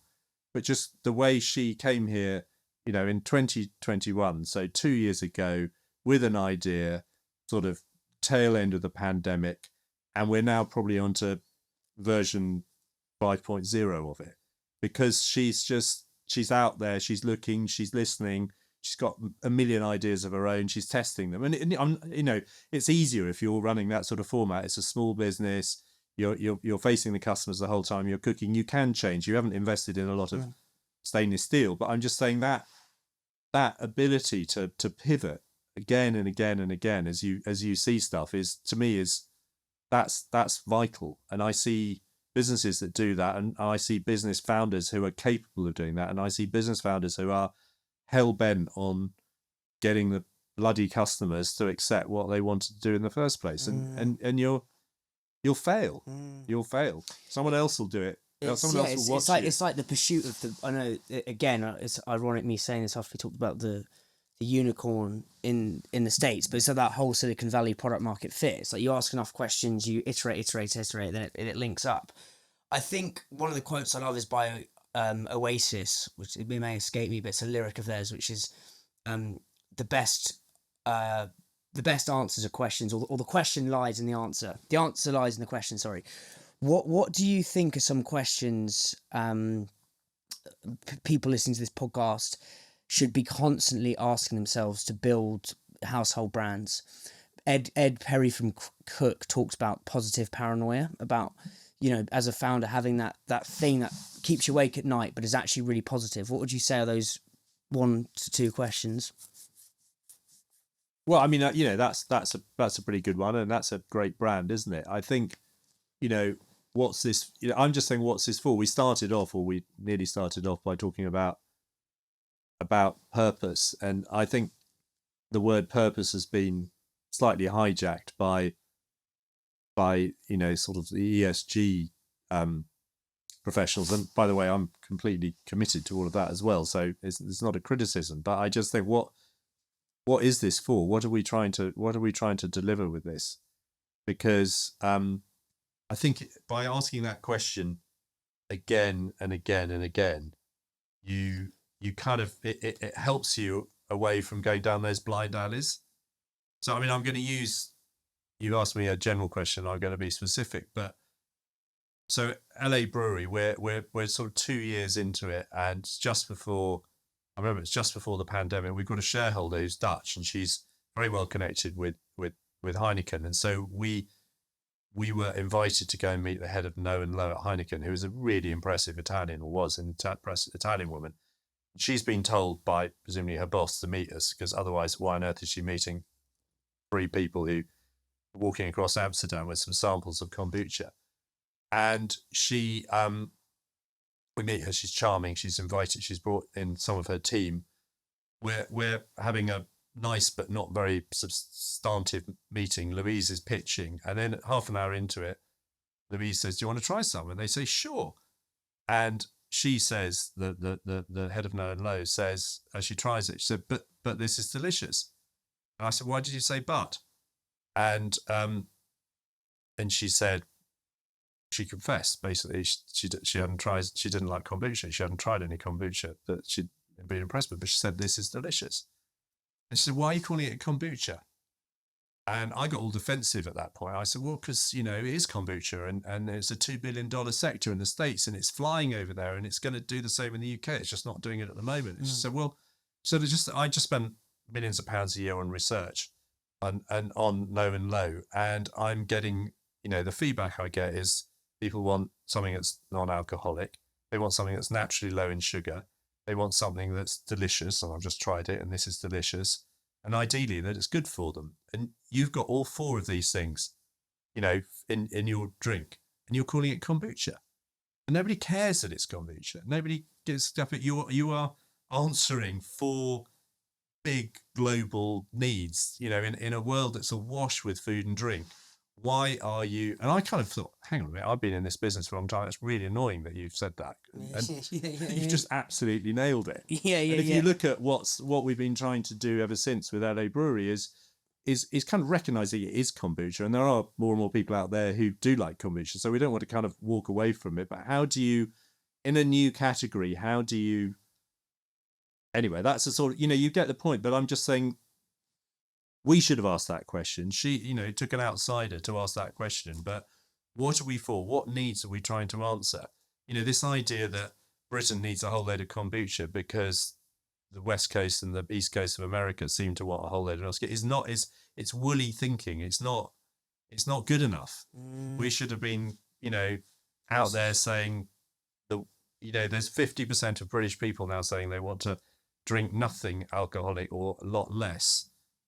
That is our purpose. How do we take this drink, this kombucha drink, which seems to sort of fulfill quite a lot of these things? How do we take that, and how do we absolutely nail that need? Because that is a big need. It's it's a political need. It's a health need. It's a consumer taste need. How do we? That's it needs that sort of clarity of thinking. I think questions, and you said woolly thinking. It's a great way of putting it. Questions kind of boil out the woolly thinking and can provide like lucid clarity sometimes to founders. Are there any other questions you think they should be asking themselves a lot that they don't? That you see a lot of founders that just don't ask themselves those questions that if they did could really impact the business in a positive way. Well, what did the cook guy say? Paranoid. I mean, I just think that kind of gets it all, isn't it? I just think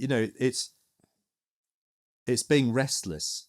I've got a friend who chairs a family business in the Midlands that's been going since the 1850s, and I can't remember which year in the 1850s, but his strapline is restless since 18 whatever. I mean, they're not a food business, but they're doesn't matter what they are, but they're constantly pivoting. They're a big business. They're one of the biggest manufacturers in the Midlands. They're the biggest employer in a big Midlands town, and being constantly restless. I mean, it must be a nightmare if you're not a restless type working in that sort of environment. But I mean, I went up there, and it's a town that's not had a great recent history, and yet he's managed to recruit people back from London to work there because they're just excited by that sort of restlessness. So, I mean, paranoia, restless, whatever, you can come up with all these words. They're not necessarily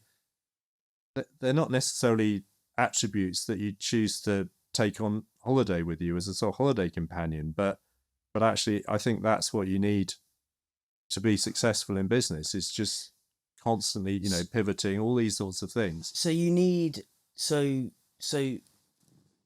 restless founder, completely agreed, because if you it's the positive paranoia. But then as your team gets bigger, I know this, I'm quite a restless person, and even with this podcast with my editor, he's like, mate, what? Like, I'm like, can we do this? It's a nightmare to go away with. As your business gets bigger, if you're too restless and you're too all over the shop, it can create friction with your senior leadership team who have people to look after. How do founders and or senior leadership teams manage that? Do that kind of that paradox of needing to be restless but also needing systems and consistency to actually build a bloody business? Do you see what I mean? Yeah, well, I mean, I think as you get bigger, you probably there's a bit of division of labor going on. So, I think if the founder stops being restless, then that's a potential existential issue. I think having the founder there being restless being quite annoying, but actually restless founders tend to be very charismatic. So they're unlikely to drive away the doers, the executors, the whatever that you need in the business as well, as long as there's somebody in the middle who is sort of translating it. But you know, I mean, I don't think I'm not actually really a founder of businesses. I'm somebody who is intrigued by, attracted by founders. I find they're sort of the chaos that can probably come from them troubling, but not sort of so troubling that I want to run away from them. I want to sort of work with them. Chaos from them troubling. By that you mean? Well, I mean the early stage founders who have got a whole load of other issues that they are probably trying to work through in their personalities when they start a business, don't necessarily make great bosses. Yeah. And so I find the flaws in the character of the business founder very appealing. I mean, people think I'm a founder, people think I'm an entrepreneur. I don't know what I am, but I'm not a natural founder. I'm much happier working with either the results of that activity or the person themselves, and I've done that multiple times. Some people, it's impossible to work with them, and they don't want to work with, they just don't want to listen to you. So I'm not that. I'm not a founder, but I think that if you lose that energy, Louise at LA when I first met her and I tasted the delicious drink that she produced, she said to me, and it wasn't just for show, she said, all I care about is that I get lots of people to try this drink because I love it so much. I remember when I first tried it and I thought, this is so amazing, and I just want other people to try it. I mean, of course she wants to make some money out of the business. Of course she wants to do a whole load of other things. But to me, that's what you need in a business. And I think that, I see businesses that have got to a certain stage and they've lost that. They've become, brilliantly well run, brilliantly, process driven.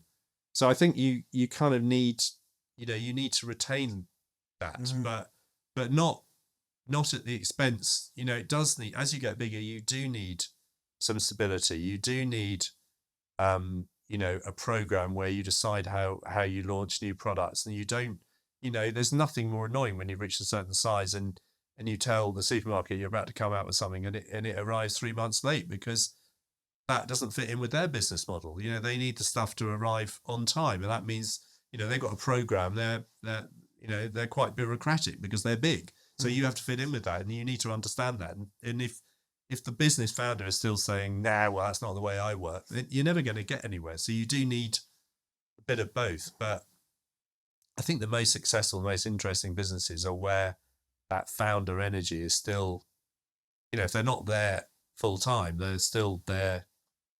I've never worked with Julian Metcalf. I, see a bit of him, but you've I don't know if you come, if you. I've been to years, yeah. But someone like Julian, everyone say, he is the kind of restless founder.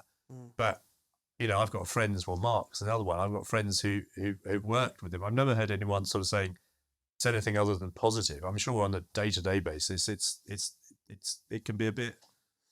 It's taking the.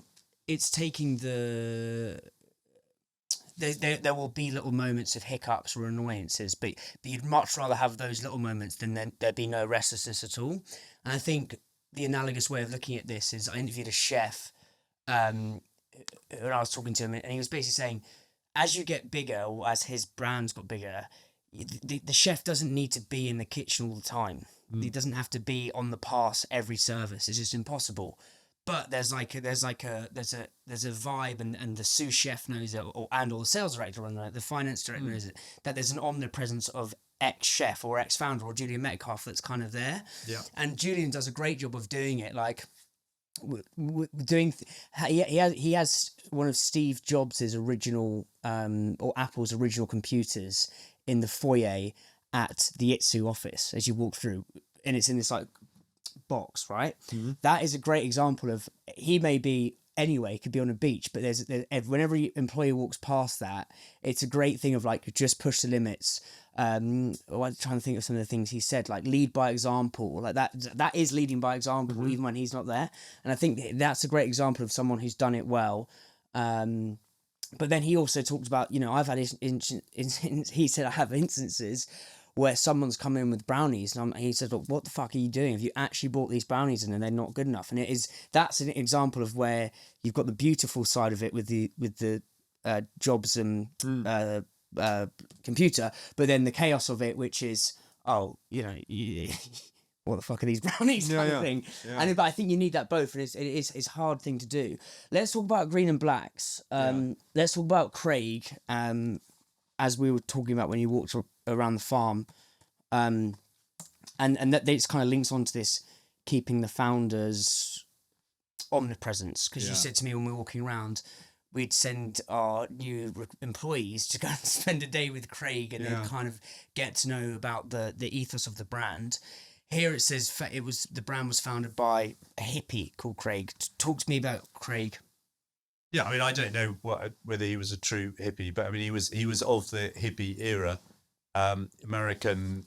I mean, Craig was so full of stories. I mean, I'm talking in the past tense. I mean, he's very much in the present tense. But when I met him, he was full of stories about, you know, the 60s. So his story, I think, was that he went to India like a lot of people, got ill like a lot of people, and he was encouraged to get better by following a macrobiotic diet. I think he claimed that Yoko Ono told him to follow it, but whoever it was, he followed a macrobiotic diet, which, you know, macrobiotics, as you probably know, involves, you know, avoiding meat, avoiding sugars or sort of, you know, refined sugars, involves eating organic food as much as possible. Or I think you avoid nightshades. Anyway, it was a kind of quite nightshades being tomatoes, and so he developed a brand called Whole Earth Foods, which tried to sort of encompass all of these different principles in a range of foods, which was and it had quite narrow distribution, but it was the best known SKU in the brand was his peanut butter. Was his range in the brand was peanut butter, which is still out there and doing incredibly well, as you all people Whole Earth. Yeah. So Whole Earth Foods was and he, you know, his peanut butter contained, you know, probably several elements of his philosophy. And then the story goes that many years later and many stories later, he's in Belize and he gets bored on an archaeology dig, which his cousin is on, and drifts into a village and discovers that they are really struggling because they've taken lots of US agricultural aid and they've grown cacao. And just as they're ready to harvest the cacao at considerable expense, even though they've received aid, the price of cacao has dropped. And so, you know, the village, the farmers are struggling, and so they're having to send their young next generation off to the towns, which is what's been happening in Belize. This is in southern Belize, which is the poorest part. And so Craig rashly says, if you can make organic chocolate, if you can make organic cacao, produce it, I will buy it off you. And several years later, or whatever, a period later, he's told that they have now got organic certified cacao. His wife, Jo, says, if you produce chocolate without any sugar, which is your philosophy through Whole Earth Foods, it's going to taste horrible. So they need to come up with a new brand. So they come up with Green and Blacks one night. So that's the origin of it. And I, like a lot of Craig is a campaigner, and so, you know, I'm in awe of his campaigning and his enthusiasm. And I had some great fun times traveling around with him, meeting the people in his world and introducing him to my world and the crossovers. But he was not a business person, and so as organic sort of took off, actually the business wasn't very well equipped to cope with that. And so we, ex-Covent Garden Soup Company team, bought most of it. And we'd had some issues at Covent Garden Soup when the founder sort of fell out with the backers. And so we were pretty wary of taking on a founder-led business and having the founder still there, potentially, you know, not. Why did the founder fall out with the backer? At Covent Garden Soup. Yeah. Just because it wasn't working. I mean, it's happened, you know, it's a perennial story. It was just the same you know, I mean, Shenanigans. it's such a long time ago now, I can't even remember. But it basically, you know, it's not delivering. We still believe in the principle, but we just don't believe in you anymore because you haven't delivered. So our new plan is we'll put some more money in rather than let the business go bust. But you're going to have to cede control over the business. So you know, that happens again and again, I'm afraid. And you know, it's good or bad. I mean, the founder of Covent Garden Soup remained a shareholder. So Craig. So we kind of thought, well, this will happen. So Craig's going to remain a shareholder, and he's very interesting, but he's very different, and we're business people, and we need this to work, and we're putting quite a lot of our own money in, and it's kind of not going very well at all at the moment. So we wrote a very, very sort of tight contract about what happened when we fell out. Anyway, Craig, being Craig, was determined that we wouldn't fall out. So he actually became rather sharp. You know, he was saying, well, we should can this product. We said, Craig, you've been selling this for 20 years. Yeah, but it's never sold. We should get rid of it. And I think, well, no, but you know, that's kind of the heart of the business. You know, what about actually, I think we did the canned brown rice in a can. We just thought, actually, we all agreed. It deserves to be canned, quite literally. Yeah. I think actually Craig put up a fight for that one. He said there are people, he said, I know there's a group of people somewhere in East London who are going to be really upset about that. So we'll just have to live with that. But we just got on very well, and over time, you know, he turned up to board meetings, and whenever we wanted to sort of do some PR work, he would be there, and he told a great story, and he was a great character. Everyone loved him.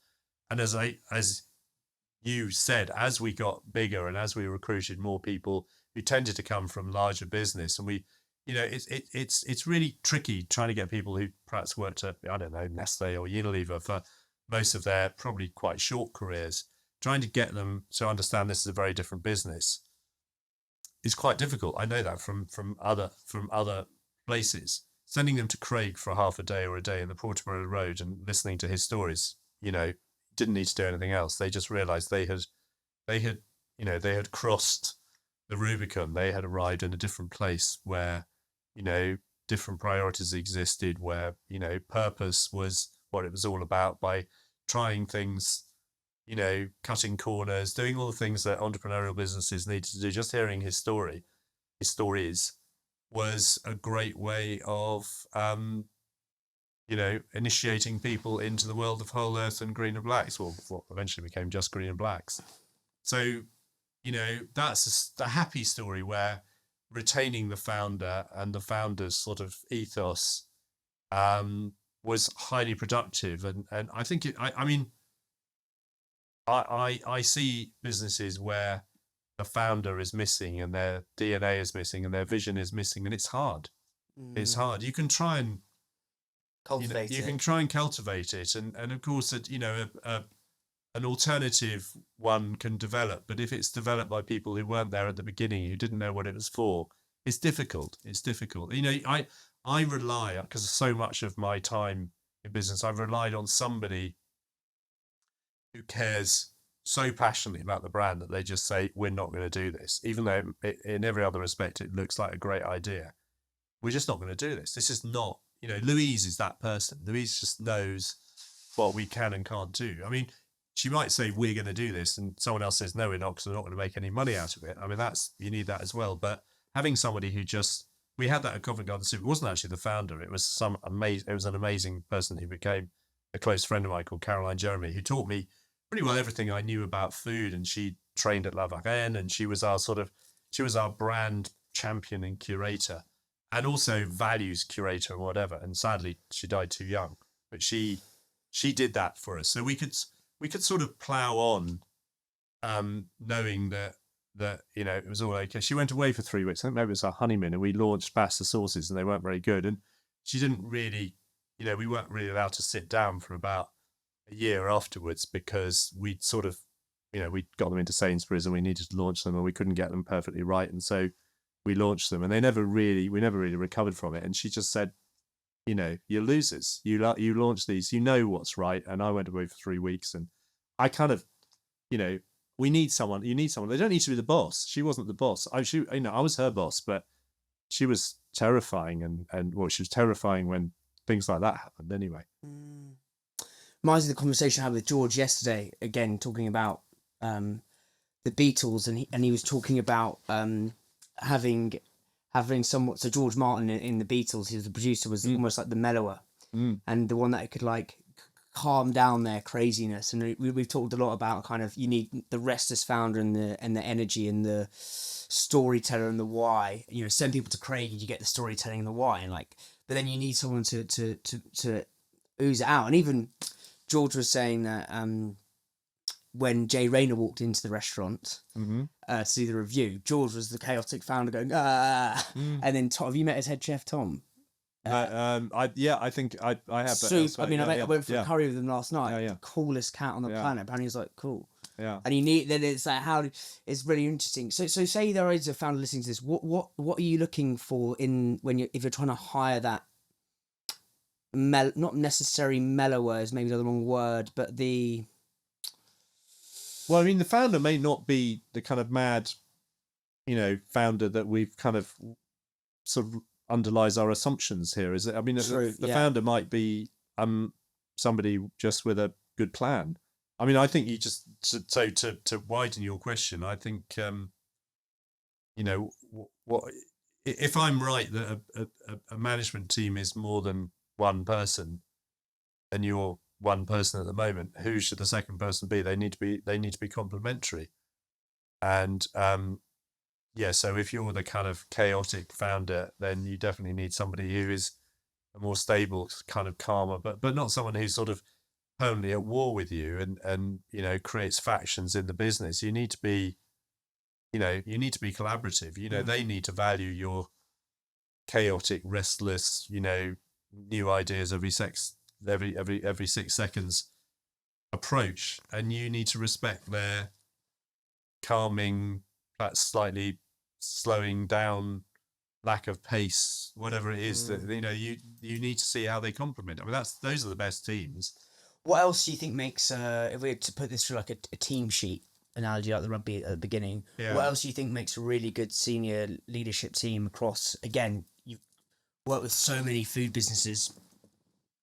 Yeah. Well, I mean, for me, I believe in flat teams. So I mean, we skirted around what role I play. So I'm not the passionate entrepreneur, although I'm pretty passionate and I do quite a lot of entrepreneurial things, but I don't see myself as that. But I do, I think I don't really like chairing businesses, but I'm quite a sort of chairy type of person. But I don't like chairing businesses because it stops you being my business hero. My business hero, by the way, is the small boy in the Emperor's New Clothes story, who's prepared to say, the Emperor's got no clothes on because nobody else has got the naivety to say it. So if you're a chair, I think it's quite hard to do that because that's quite rude. And so I like doing all these things, but I'm not sure. I'm not a sort of. I mean, I'll lead from the front if that's what's required. But I remember journalists coming into Green and Blacks once, and we had a glass bowl of a boardroom, and he was coming in to do an interview, and I was chairing. That's what I was doing, the weekly management meeting. I came out, and he said, "Well, you didn't say anything. I watched you. It overran for 3/4 an hour, and I apologise. You didn't say anything." I said, "Yeah, but that's good, isn't it? I mean, that's great. I'm only there to stop the head of sales falling out with the head of marketing and punching each other, but most of the time they don't do that." So, and my chair, who I told you about way back, when he was doing the full and frank evaluation of me in the early days, said there's a fine line between delegation and abdication, and I've never met somebody who treads it quite so tightly as you, or whatever the word was. At the time, I was quite flattered by that. When I think about it, and I think, God, is that actually really very, very critical? I mean, abdication's quite a strong. But I mean, if I don't need to do a job, I mean, if someone says, "Can you come and join our committee?" and I find it's competent, I'm out of here. I just don't. I don't need to be doing stuff. I've got plenty of other things to do. So if it's being done by other people more competently. So, back to what is the perfect team? My perfect team is go out and recruit people who are, overqualified to do the job. They're qualified to do the job that you see your business needing in 3-5 years' time. that's difficult because, you know, classically those sorts of people want to be paid more, but find ways of recruiting people who need to be, you know, are happy to be motivated by options or shares or put money in themselves or whatever it takes, or just find people who are super clever and but quite young, and therefore take some risks on their lack of experience but their ability to grow fast. But just to recruit a team, and you know, it should be a team of equals. The Covent Garden Suit leadership team, we were all kind of friends. I mean, we got annoyed with each other, but we weren't always friends, but we were sort of friends working together. And I was, you know, I was the captain. Just someone's got to, you know, walk onto the pitch first and, you know, do the toss or whatever with the referee. But that was as far as it went. Green and Black's exactly the same thing. We were all equals. To me, that's the perfect model. And it was really interesting when, you know, when we sold to Cadbury, they immediately put in somebody who they thought looked like me. They said he's a bit of a maverick, and which I kind of think, well, I'm not a maverick at all. I'm absolutely, you know, unmaverick. I mean, we just wanted to make a successful business, but this guy, they felt that, you know, he was a bit of a maverick, didn't really fit in perfectly to their model, and therefore great opportunity to move him to somewhere else. But he was way better paid than everybody else. Just completely upended our model. You know, he had big pension contributions to the company, all that sort of stuff, and it was a real shock to the system. And I just realized that's sort of the big company model. If you're running a division or you're running over, the chief executive is way more empowered than everybody else, and everybody else reports in like that. And I think that the earlier stage, fast growth, restless, disruptive business needs to be run by, you know, a team of equals. It's kind of, you know, it's how it works in the military. If you look at the sort of, you know, look at how Ukrainian soldiers run circles around monolithic Russian soldiers, it's because there are these teams, these specialist teams. You know, it's how special forces work. It's just a much more attractive model to me. I think it's just much more democratic, and you get the best out of people. And, you know, you're massively under-resourced compared with the people you're trying to disrupt. So you've got to come up with models where you're going to get way more out of your teams than they're ever going to get. And so you kind of need to find a model that So what does that look like on, say, a weekly basis, that model versus that model? Like, as in terms of the reporting, because there'll be people listening to this who are probably going more like that. I've seen it happen before when the business goes like that, and it upends the business. But actually getting that balance right, again, as the guy who came in to do the interview said, you walk the fine line between abdication and what was the other word? Well, the delegation, the chairman said that way back. You know, the guy who came in to do the interview just observed me not saying anything. So, right. to answer your question, what does it look like? It looks just like that. Interesting. It looks like that. So, you know, the weekly management meeting, and all of your listeners will be experiencing that, we hope. Yeah. And so, you know, it looks like a journalist coming in and looking through the window at the weekly management meeting, and is the founder having to say very much. So if you're not saying anything, how are you getting your...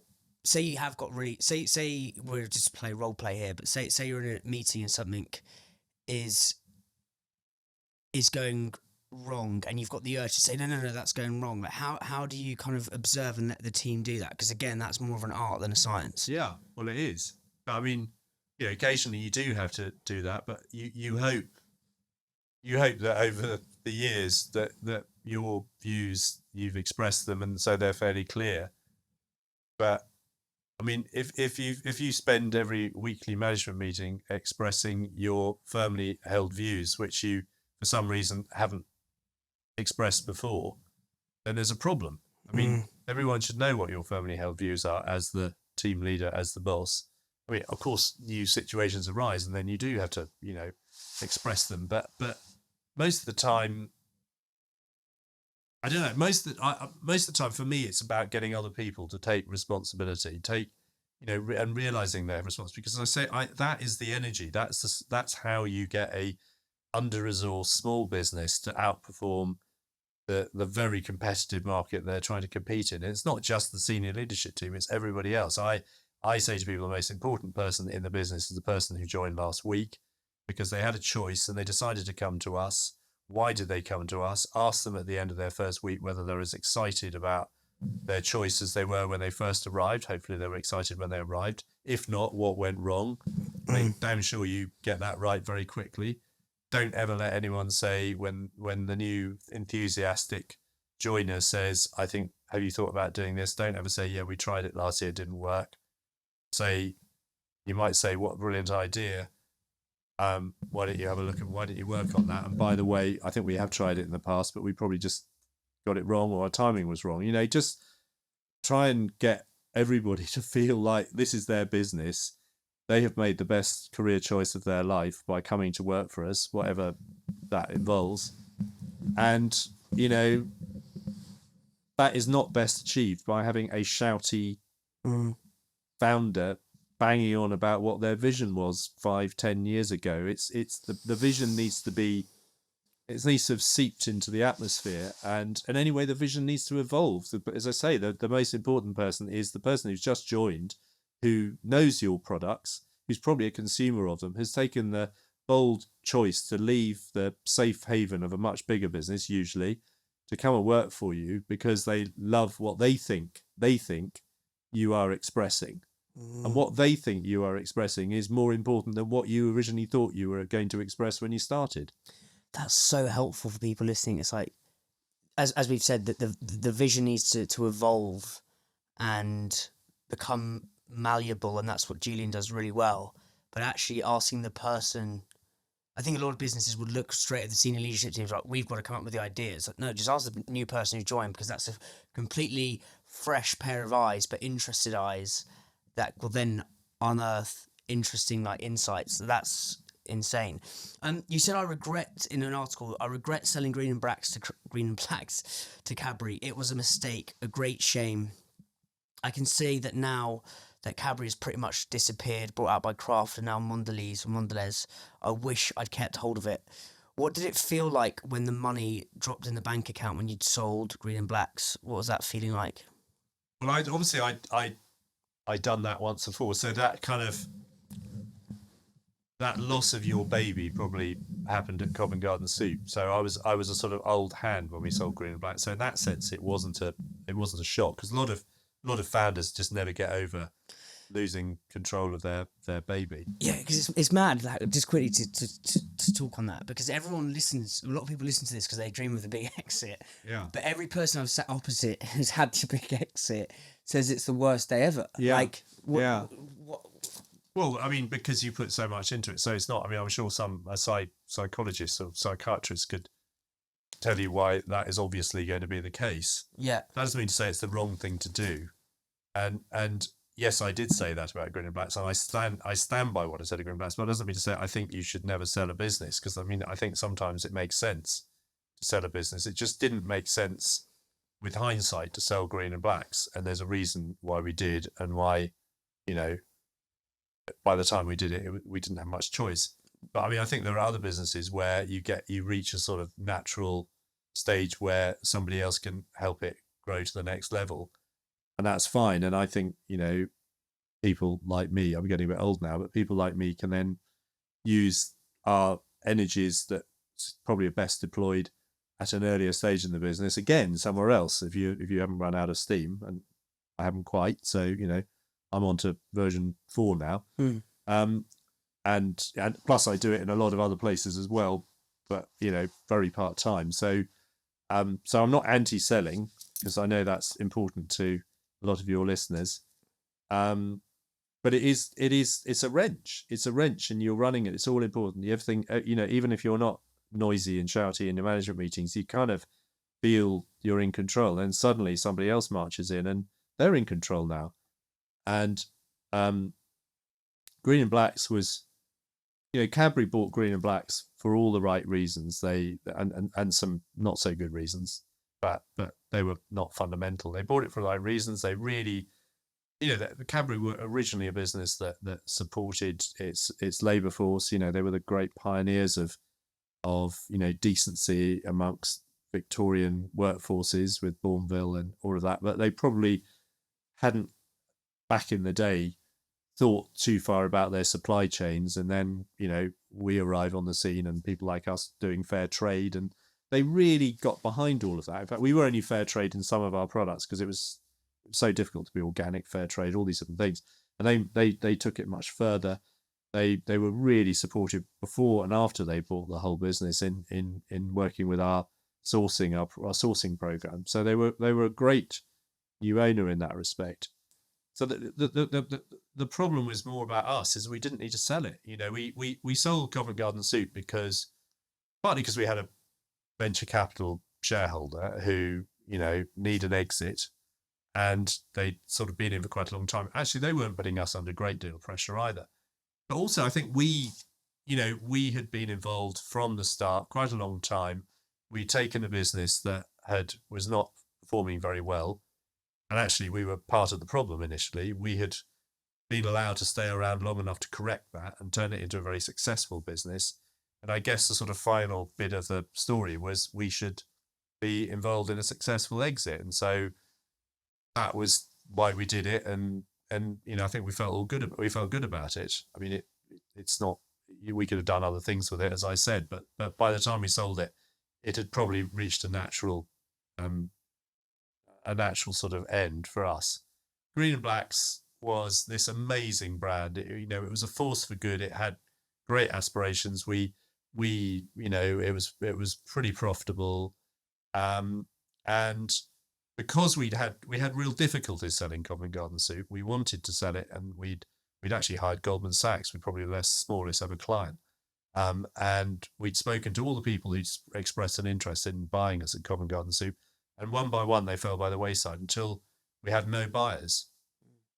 And that was the worst time of all. I remember exactly, because it was the day that Tony Blair won the election. I remember walking across London early in the morning, and everyone was cheering and, shouting, things can only get better. And I'm thinking, I was walking across London because I was trying to work out what to say to everybody, because the last buyer had fallen out, had dropped out. And everyone had options, everyone had shares in it. So some people had already worked out what they were going to do with their ill-gotten gains from the sale, and we're going to say, and I went in and I made the sort of worst leader's speech of my life, no doubt. I mean, many of them, which was, well, we could just roll the dice again. We'll just spend another 5 years getting us even bigger and better. And I remember the sales director saying, I don't want to do that, but I can't leave because I've got so much tied up in this business that you're stuck with me for the next 5 years, and I don't want to do it. I want to move on.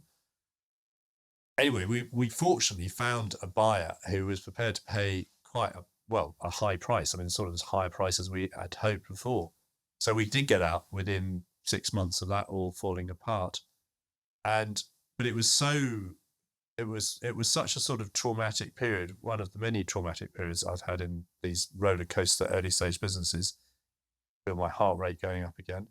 That we set about, when we bought Whole Earth Green and Blacks, we wanted to kind of know who was going to buy it almost before we'd started. So we sort of, once we'd stabilized it and got the whole thing going, we went around talking to potential buyers, hired a boutique, investment bank to sort of help us do that.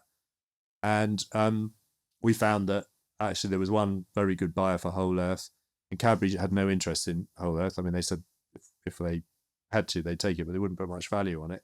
So we actually sold Whole Earth to this other interest party to concentrate on Green and Blacks. And Cadbury said, well, if you deliver the business plan that you've just given us, we will pay you this amount, which is a lot of money. And of course, we didn't believe the business plan, but, there we are. We were stuck with it now. And I quickly tried to sort of negotiate back and say, what if we only hit 80% of the business plan? And they said, well, they'd done all this before. They said, well, that would be very disappointing. We will penalise you heavily.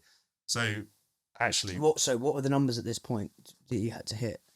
Can't remember, but it was big growth. It was big. Yeah. It was Are we big talking revenue. like 20 million or? It was taking it from, let's say, I'm going to say 5 to close to 20 million, something like that. Right. I mean, yeah. Someone, that ballpark. Someone like Mark will say he can't remember anything. It was, he'll remember exactly, but he just arrived at the time, and he's younger than me, so he'd remember. But it was a big challenge. It wasn't sort of taking it from 5 to 7 or whatever. It was. I'm gonna have to go to the toilet. Sorry. Yeah. Is that all right? Yeah, it's fine. I'm absolutely loving this. I'm starting again. Yeah, all good. So Mark knew kind of ballpark what the numbers were, where you had to get to. Well, I mean, we all did. I'm just saying, it was a big steep challenge, and we had to, you know, and we didn't necessarily believe that we would hit them. Well, I didn't believe we would hit them at all. I was negotiating. My finance director, colleague, partner was alongside me, you know, late in the night, all that sort of stuff. And I remember trying to sort of row back and saying, well, if we get close to it, are you going to give us the same amount of money? And they said, you know, they went out for an hour. We thought, well, you know, they just kind of come back and they'll probably, you know, finesse it slightly, but say yes. And they came back and said, we've thought about it. And the answer is no. So you've taken an hour to work that out. You know, it was 3 a.m. by then. So This is Cadbury's, this right? is Cadbury, yeah. You know, they've done a lot more negotiating than us. Yeah. Especially on buy. You know, we've only got one business to sell, and they've got plenty to buy. So, you know, I mean, what I should have said at that point, if I was super cool and experienced, I should have just boldly said, well, what if we beat the plan? Are we going to get sort of, you know, an exponential, a higher ratchet if we beat the plan? Because I knew we weren't going to beat the plan, I didn't say that. And I was sitting with my finance director who, you know, has always poured cold water on my over-optimism. So he knew we weren't going to beat the plan. So I didn't say that. And of course, we massively beat the plan. And so, anyway. You know, So what? So you'd already done the deal. So how long did it take you from that Cadbury's meeting or phone call at 3 a.m. to exit? Yeah. 3-4 years. So back to the point. So we had pre-sold the business. So this is my long-winded. I hope your editors, you know, not going on holiday, but this is my long-winded answer to why we should never have sold the business. We pre-sold the business. We hadn't delivered anything like the upside. We thought we could, kind of. It was beginning to show signs of promise. We, you know, we're just planning to sell Whole Earth for not a huge sum of money, and we could have sold it for a lot more if we'd hung on to it, as you know better than I do. We're going to put that money in behind the brand. And Cadbury were going to put some money in as well. So we suddenly would have a war chest of marketing to do. So there were lots of reasons why we could actually supercharge the brand. You know, we knew what was working, but we still, you know, didn't believe that we could do what we ultimately did do. So yeah, we sold it. I mean, I don't want to suggest we sold it on the cheap and Cadbury got it for a song. They absolutely didn't. You know, they paid a very fair price for it, and we did perfectly well out of it. But I'm just saying, you know, if any of your listeners are thinking or getting into a negotiation, you know, and the final outcome is 3-4 years away, anything can happen. I mean, both ways. What were to look at that 3 years, 4 years? What were the 1 or 2 to 3 things that happened that made you have this exponential growth that far surpassed yours and Cadbury's expectations? Like, what was in the magic in that period? Well, I just think it was a great brand, and it was just coming into its own, which we didn't perhaps, you know, fully realize. And so it was one of those brands that everybody wanted to have. You know, the rate of sale was going up. We had nailed how you marketed it. We had worked out how you accelerated it. You know, there were things. I mean, Mark had just joined, and Mark is a brilliant marketeer, and this is probably, I don't know what he'd say his best years were, but I'd say they were working at Green and Blacks, because he just, you know, he arrived. I mean, I think he learned a lot as well, because I don't think he, you know, understood the power of the story. I don't think he'd worked in a, you know, a PR-led brand before. But he just had the sort of the skills, the professional skills to sort of interrogate. He was very, very practical. So he would go into meetings with the sales team, and quite often sales teams don't like taking marketing colleagues with them, but he could go in and talk to Tesco or Sainsbury and talk the right language to complement the sales team. And so there were things like just a million things. You know, Julian Metcalf at some point walked into our office. Can't remember if it was announced or unannounced, but he just walked in and said that he wanted our chocolate. I can't remember the story now because I've told it so many times, but I seem to remember he walked in and the sort of assumption was we were just going to make chocolate for him. He said, well, we're not going to make chocolate. We don't have a factory, so why are we going to make own label chocolate? But we'll sell green and blacks, and you know, green and blacks was this little brand. Why would he let us anywhere near Pret? Anyway, one thing led to another, and it was Mark who pulled this off, but we made a separate, a size of bar that we'd never made before, which our wonderful friends in Italy were able to do. And it was a co-branded bar, and it said Pret on the front, but it also said green and blacks, and Julian Metcalf wrote on the back, I've looked high and low for the best chocolate to make for Pret, but these guys win hands down. It's genius. So and you know, he absolutely screwed us down on price, but we, you know, I don't know how many of our, you know, green and blacks customers, the crossover between green and blacks and Pret must have been almost perfect. It's just that Pret probably had 10 times more customers than us. So we had this bar of chocolate on the counters. We were making a bit of margin, but not much margin. Who cares? You know, we had this perfect bit of marketing collateral endorsed by this, you know, a brand at the top of its game. And Mark sort of pulled that one off, and you know, it didn't last very long. It didn't need to last very long. I mean, it lasted probably a year or so, but it was things like that just kind of really supercharged. So you said you'd had, you know, we knew how to market it and accelerate it. Just double clicking on that, because I think there's a lot in that. And so when you said we kind of got that marketing bit right, how? And we talked about market accelerating with the Pret deal. That's really interesting. I mean, we've just done the same thing with Islands and Gales, right? Gales is probably the new. Gales have its own brand, the hazelnut spread. Wouldn't really know it's Islands, but those who do kind of pick it up, it helps us massively.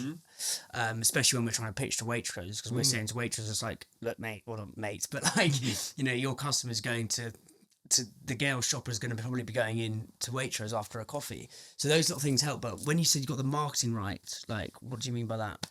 Well, I think it was all. I think we knew what people valued in our brand. We'd done this consumer research. I'm not sure if we talked about our consumer research. Yeah, well, that's interesting, because some people. So the guys that. So there's the David Ogilvy quote, which is really interesting, which is people don't think what they feel, don't say what they think, something like that. About it, which basically he's anti some kind of market research or data.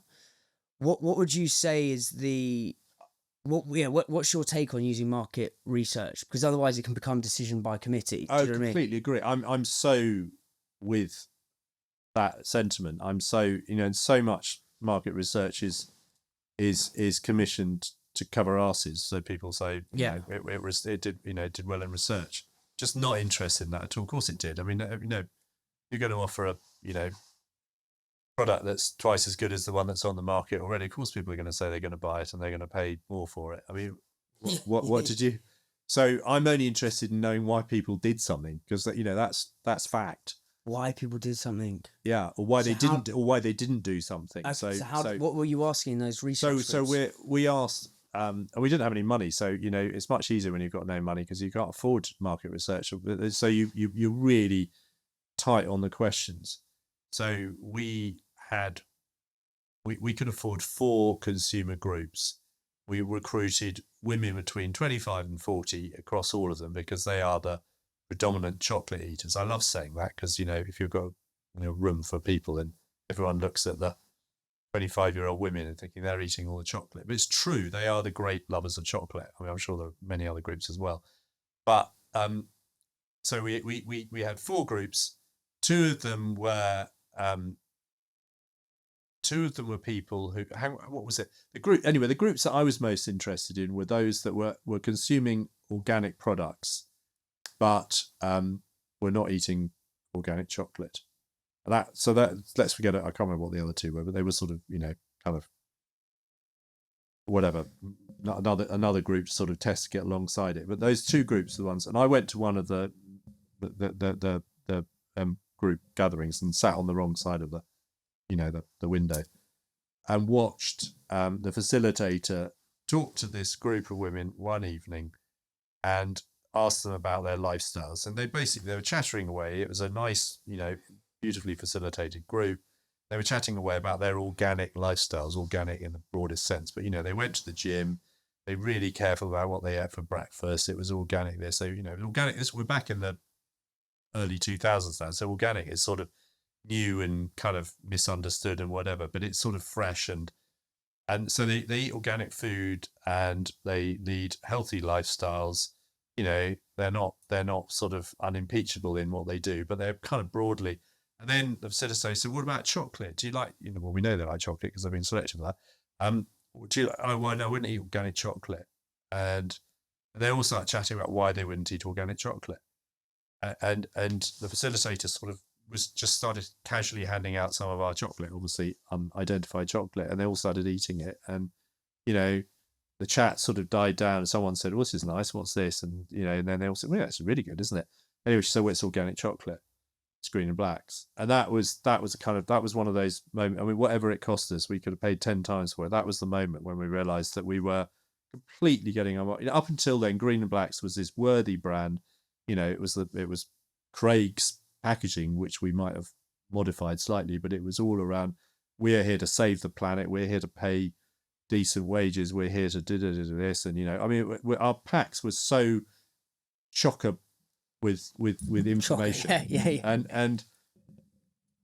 And so as a result of that, Mark Palmer, newly arrived, basically turned our packs into being super indulgent. This is this chocolate is going to be the best chocolate you ever tasted. This is going to be the experience you've been dreaming of. Everything indulgent. And then, if you want to know more about us, this was pre everyone probably calling it a website, but on the inside wrapper, which is quite a big area, here's our story. This is this is the work we're doing with Belize. I was thinking about this. I was writing in one of my newsletters the other week, and I was thinking that I haven't finished it right, but the idea I'm toying with is like, don't forget the cake is the cake, i.e. don't forget that people are buying food, and like 99.9% of the reason people buy food is because of the taste. Like pretty much all the time, and even if you are healthy, still lead with the taste. And I think you can get so pulled into the icing, which is the purpose, the fairer trade, all these other things. A bit like what happened with Union, right? They were talking about all these other things. They'd kind of focused so much on the icing, they forgot the cake is the cake. And maybe that's the worst way of saying it, but like that's what I'm thinking is like, you can get so bamboozled into thinking I need to talk about all these different things, but don't forget you're in the business of food. Yeah. What have been... I try and push myself to ask some like potentially hard questions, but as I say, you're in the driving seat. But what has been like the darkest day in your career? Because I think people will be listening to this, seeing the success you've had across multiple of brands. But what have been the days where you just felt like you couldn't go on with this journey? Because I know how hard it is. I have these days all the time. Yeah, I mean, there are days, and I think it gets harder if you. I mean, I'm not living day to day in one business anymore, so I've sort of got multiple. But I mean, I do choose to throw myself back into these early stage businesses, which might run out of money at any moment, and things tend to go wrong at a faster rate. And I do find, as I said to you, I thought I was the luckiest person alive at Covent Garden Soup, and now I look back at the things that went wrong there, and my heart rate goes up, and I think, how on earth did I ever think? What are the harrowing memories that come back?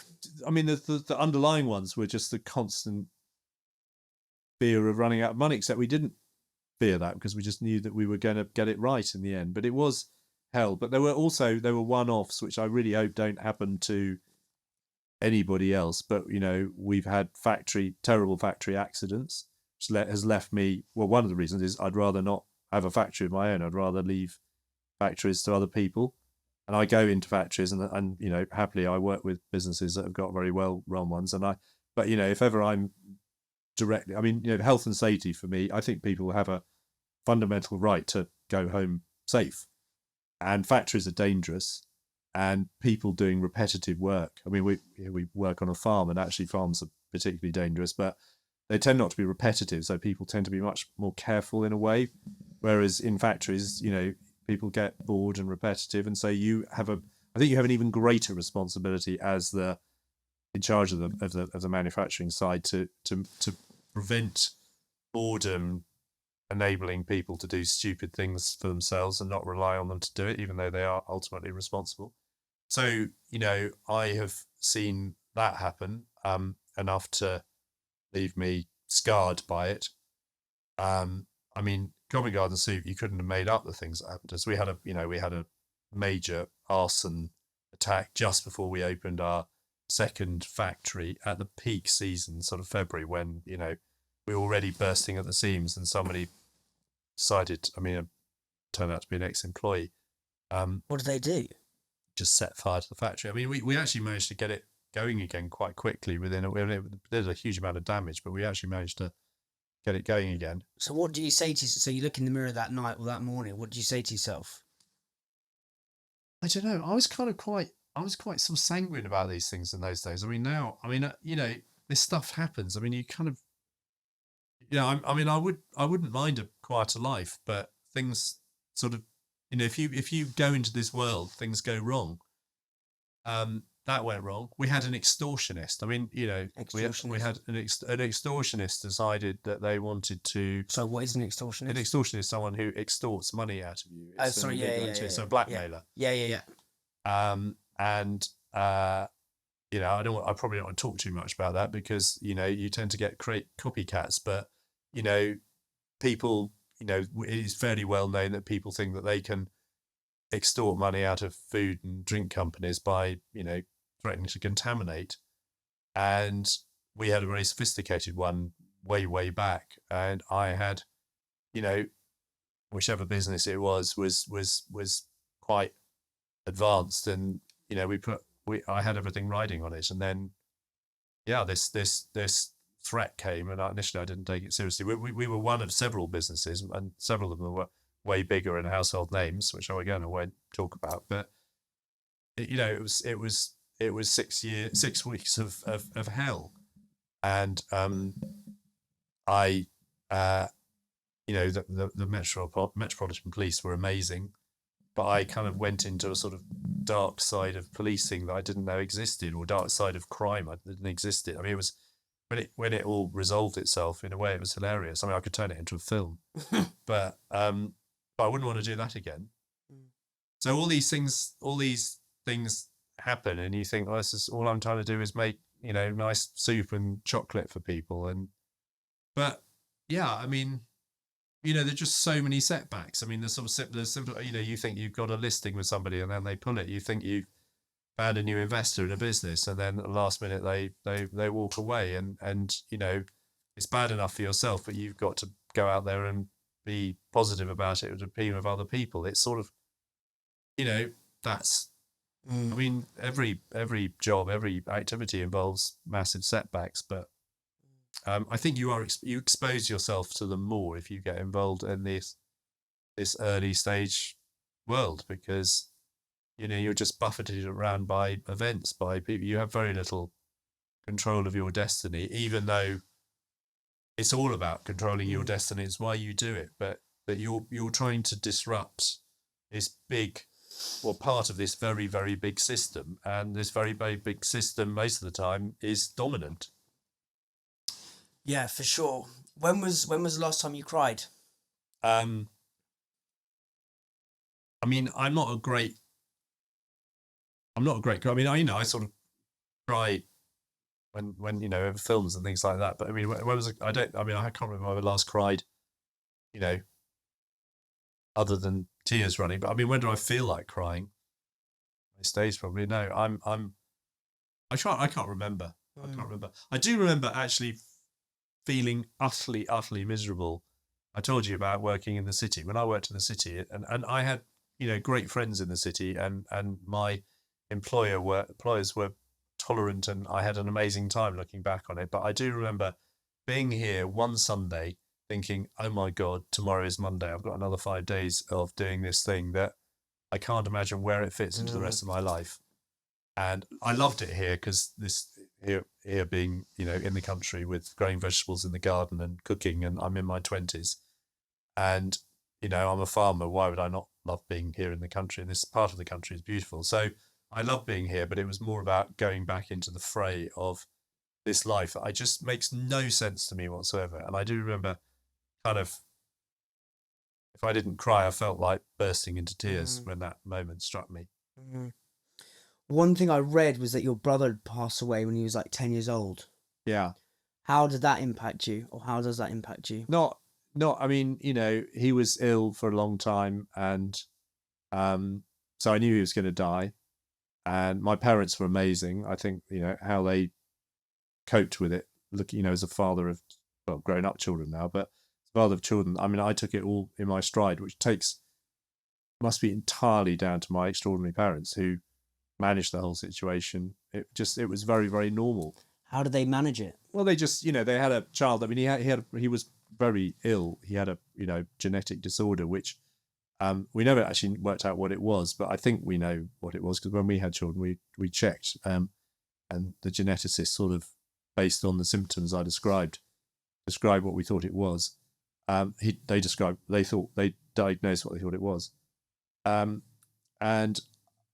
they just, you know, I think because of the way he was nursed at home. I mean, a lot of people, he was so ill towards the end that a lot of people probably would have, you know, put him in a hospital or put him somewhere else where he got, you know, specialist care. But my mother particularly chose to sort of look after him at home, and with a little bit of help from others, but not much. And I just saw that. But I, you know, I was a sort of selfish 9-10-year-old when in the last days of his life, and I, you know, I suppose, you know, it was a privilege. And actually, you know, he was very, very ill. You know, he was deaf, dumb, blind. He was fed, you know, with liquid food. He cried. I could stop him crying. I felt quite proud about that, you know, he could recognize my voice, even though he was supposedly deaf.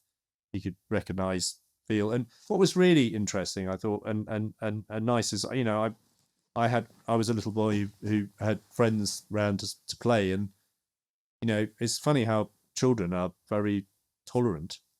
So this, you know, he wasn't in great shape, and so he would lie on the sofa and, you know, contorted, and they just sort of say, "Oh, William's got a handicapped brother, and you know, should we go and play football now?" And oh, and he can stop him crying. That's quite cool. I don't know how to do it. You know, it was just very normal, and so when he died, it was just, I remember I was going out to play with some friends, and I was worried that might not be possible because he just died, and I just went out and I stayed with them. So, but you know, I mean, it annoys me when people say, "Oh, I can tell you're an only child," and I said, "No, you can't, because I'm not." You know, Why do people say that, do you think? Oh, I think they sort of, you know, because I'm quite confident, and you know, I think, you know, people occasionally say, you know, you can always spot an only child, and I think, well, you've got that one wrong, because I'm not. You know, I ended up an only child, but what are some of because your parents showed great stoic leadership, clearly,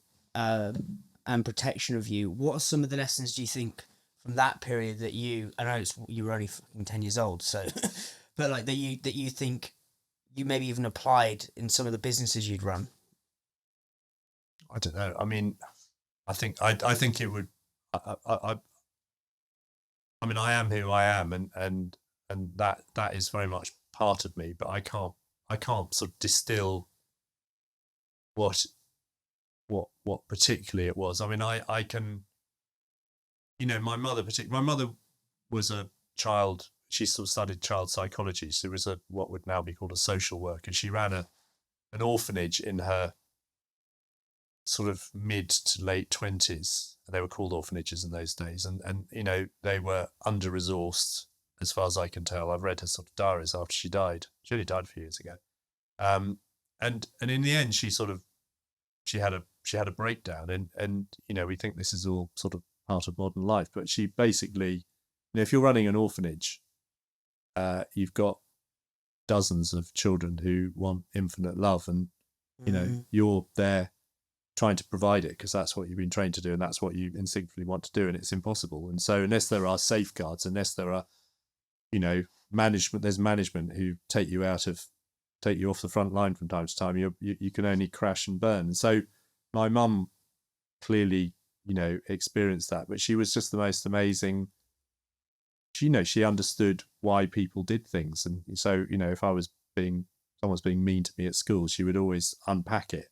It kind of, it became a sort of, I hated it because I just wanted someone to say, oh, they're horrible, go and dump them on the nose. And she'd always say, oh yes, but problems that, the parents, I think I've heard, there would always be a sort of a reason why so-and-so was behaving badly or had stolen my pencil case or whatever.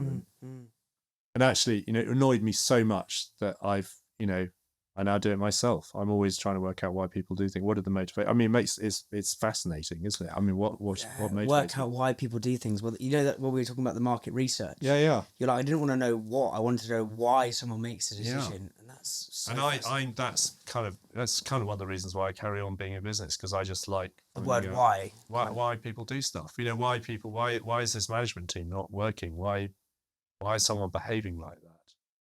And it's, at business school, there was one, I'm not, I gave up doing numbers. I'm not bad at maths, but I gave up, the rubbish English education system. I had to make a choice. So I became an arts A-level person. So, but then you go to business school and it's all about numbers again. And so I was up against French and Dutch engineers who were brilliant at numbers. So the one thing I could do was organizational behavior. And we had this unbelievably cool professor called Manfred Ketz de Vries, who I saw being interviewed in the FT probably a couple of years ago now. But he's a Dutch American shrink who became a business shrink, and he taught organizational behavior. And we had to do things like watch Bergman films and sort of what films? Ingmar Bergman, Swedish director, of kind of deeply so many hidden meanings in these films. And I used to watch that. Yeah. Well, so I mean, his genre, but you could watch the film and it could just be a sort of adventure story, or you can watch it and you can spot that the dog, the shadow of the dog is cast. I love all of that, and so those are the courses I love most at INSEAD. Well, they were the ones I was good at. And then the Dutch engineers say, what are you talking about? What's all that about? I mean, they just, everything's very straight down the line. If you've been taught, then straight down the line. Nothing is straight with me. People behave strangely. I'm fascinated by people's flaws. I like working with my best friends, including me, deep flaws. What would you say? Bring it on. What would you say your flaws are, and how do you work on them? What are my flaws? We talk too much. Oh, that's great. That's what my wife would say. All my school reports said, you should say more. So, all I've done is responded to the school reports, and now I get punished by my beloved wife. No, I mean, look, I've got lots of flaws. I mean, I'm probably, I need to, from a business point of view, I do need someone to sort of hold me to account. It's like having a business partner who's very numbers driven, who's not as enthusiastic about, the vision or whatever, but just has you account. I mean, there's nothing worse than a sort of a flaw that turns out that is a hidden positive. But I mean, I think I get carried away by enthusiasm about things. I mean, I've got a lot better than that because of all these setbacks, people are kind enough to say you've been very successful. I mean, I've had so many failures, either within the businesses that look like they're successful or some that are just pure failure. We haven't even talked about those, but that to me, and I'm much more interested in failure. I mean, what's your favourite failure, or the failure that taught you the most? I think Covent Garden Soup Company is probably the biggest failure because there were so many failures within it, and I got to see the end of it. So that's probably where I could write most about failure. Partly because we really didn't know what we were doing at the beginning, and so we just got so many things wrong, small things wrong, but some of them bigger things. And the big failure, which I think we were going to talk about earlier, and it didn't ever, we went down a rabbit hole probably, but was not believing the business plan. You know, the business plan said you need to get into Sainsbury's, and when you get into Sainsbury's, things will take off because they're your perfect customer. But they wouldn't take us on, and then they did. And it was in the middle of the summer, and you know that's the worst time of year to sell soup. And we got into 10 Sainsbury's, and you know, we thought, oh god, we're finally in Sainsbury's, and it's the summer. We rang out all our mates, say go into Sainsbury's and buy soup, and they all rang back and said, well, there's no soup there, because actually, guess what? Sainsbury's was the best place to be selling Covent Garden soup, and it was selling out. So Sainsbury's said, we're going to put it into 20 now, and then we're going to put it into 80, and then we got into the winter, and winter sales took off, and we were more and more successful. You didn't. The failure was not believing Sainsbury's was the goal. We're never going to take it. You know, we everything was built around, you know, as we went out to raise money, we said, you know, this is all about a business that was going to get into Sainsbury's was way bigger than Tesco in those days. So it was that's mad, yeah. It was the biggest supermarket, and it was kind of, it was sort of it was probably like Waitrose was now, but much bigger. Yeah. So it was kind of where Middle England shopped, and Covent Garden soup was what Middle England needed to buy. So it was I mean, Waitrose was a great place to be, but there weren't many of them. There were, I think there were 70 Waitroses back when we got into them. It's 400 now. Sainsbury's, I don't know how many Sainsbury's were, but let's say 800 then. I don't know, maybe fewer. So we didn't believe we were going to. We knew we needed to get into Sainsbury's. We kind of believed we were going to get into Sainsbury's one day, but we didn't believe that one day was any time within our planning cycle. And so we got into Sainsbury's. We got some warning of it. And so when we finally got into the middle of the winter and we were in Sainsbury's and the sales were flying, we couldn't produce it. We hadn't geared up for it. We hadn't, you know, we were making on one shift in the summer, and then suddenly we need to start making on 2 shifts and possibly 3 shifts. We had no contingency plan for that. We didn't have trained engineers. We didn't know. And so basically everything started going wrong. You know, we just weren't producing enough soup in the day. And so we move on to another shift, and I'd come in the morning, and the night shift had failed to produce anything because, you know, the ingredients hadn't been delivered on time, or something had gone wrong, and there'd been no engineer to fix it. And so our costs just went through the roof, and we were shorting the supermarkets, and we should have been doing incredibly well. And in fact, we were just doing worse and worse and worse. Our sales were going up and our costs were going up twice the rate. You know, that was the biggest mistake. And, you know, I've made that mistake again. I've seen people make that mistake, and you kind of. So the mistake is just. Well, it's back. You know, we were talking about what do you need to do to deliver, to get to that £1 million, or get to that £5 million, get to that £1 million. You know, you write a detailed plan, which you know is detailed. The detail is the most important thing. You write it, and then you need to put it into practice. So, you know, if you believe that you're going to grow from 500,000 to 1 million in the next year, and you've told everyone that, and it says on day 35 of this plan, this needs to be in place, it needs to be in place. But you write the plan and you think, well, that all makes sense, and then you just carry on as before. And so you get to day 35, and the thing that triggered whatever else needs to be in place happens because it's in the plan, but you haven't done the thing that actually needs to get you to day 36. And that's the reason why you do that is that you've written so many plans before, you've set out with so many ambitions to get this business off the ground, and you've failed to deliver them, because that's what happens with early stage. Most of the time they just don't deliver because but you know, if you wrote the sort of the totally realistic plan on day one of your business, you know, you'd never start it, because it would be so pessimistic, it would be so gloomy. You just think, well, I'm not going to do this. It's just so, no one's going to back you to do it anyway. So you write this bold plan, you raise some money because everyone gets excited by it, including you. You don't deliver it, and then you don't deliver the next one, but you deliver some of it, and you deliver enough evidence that it could work that you raise some more money. And so you get into the habit of believing that you're never going to deliver the plan. So you finally write the plan, the perfect plan, and you don't believe you're going to deliver it. And you deliver it because you've become a bit more disciplined, and you've got more people working with you now, and they help you deliver the bits of the plan that they're meant to deliver. But the whole plan isn't put in place. And so, there's a bit missing, and so you fail to deliver the plan in the end because, whereas big companies, established companies, this is what they do. I mean, Cadbury called it a contract. They write a 1 year budget, and everyone assumes that budget is going to be delivered because the growth. Yeah, we're probably going to grow our sales 4%. Well, big deal, but that's kind of what most companies are doing. So if we're going to grow 4%, that means we need to be able to do the following things. It's much easier to do it when you say, oh, in the next year we're going to double our sales.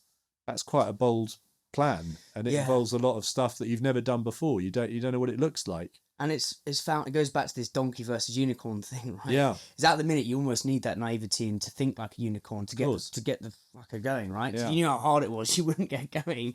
But then you need to, as you go down this sequentially, you need to balance that out with, or as we've said, temper it down with a bit of pragmatism and actually be okay with kind of growing 4%, Yeah.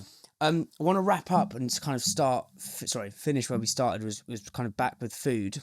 Yeah. And I asked Louise what I should ask you, and she was saying that you're a very good cook.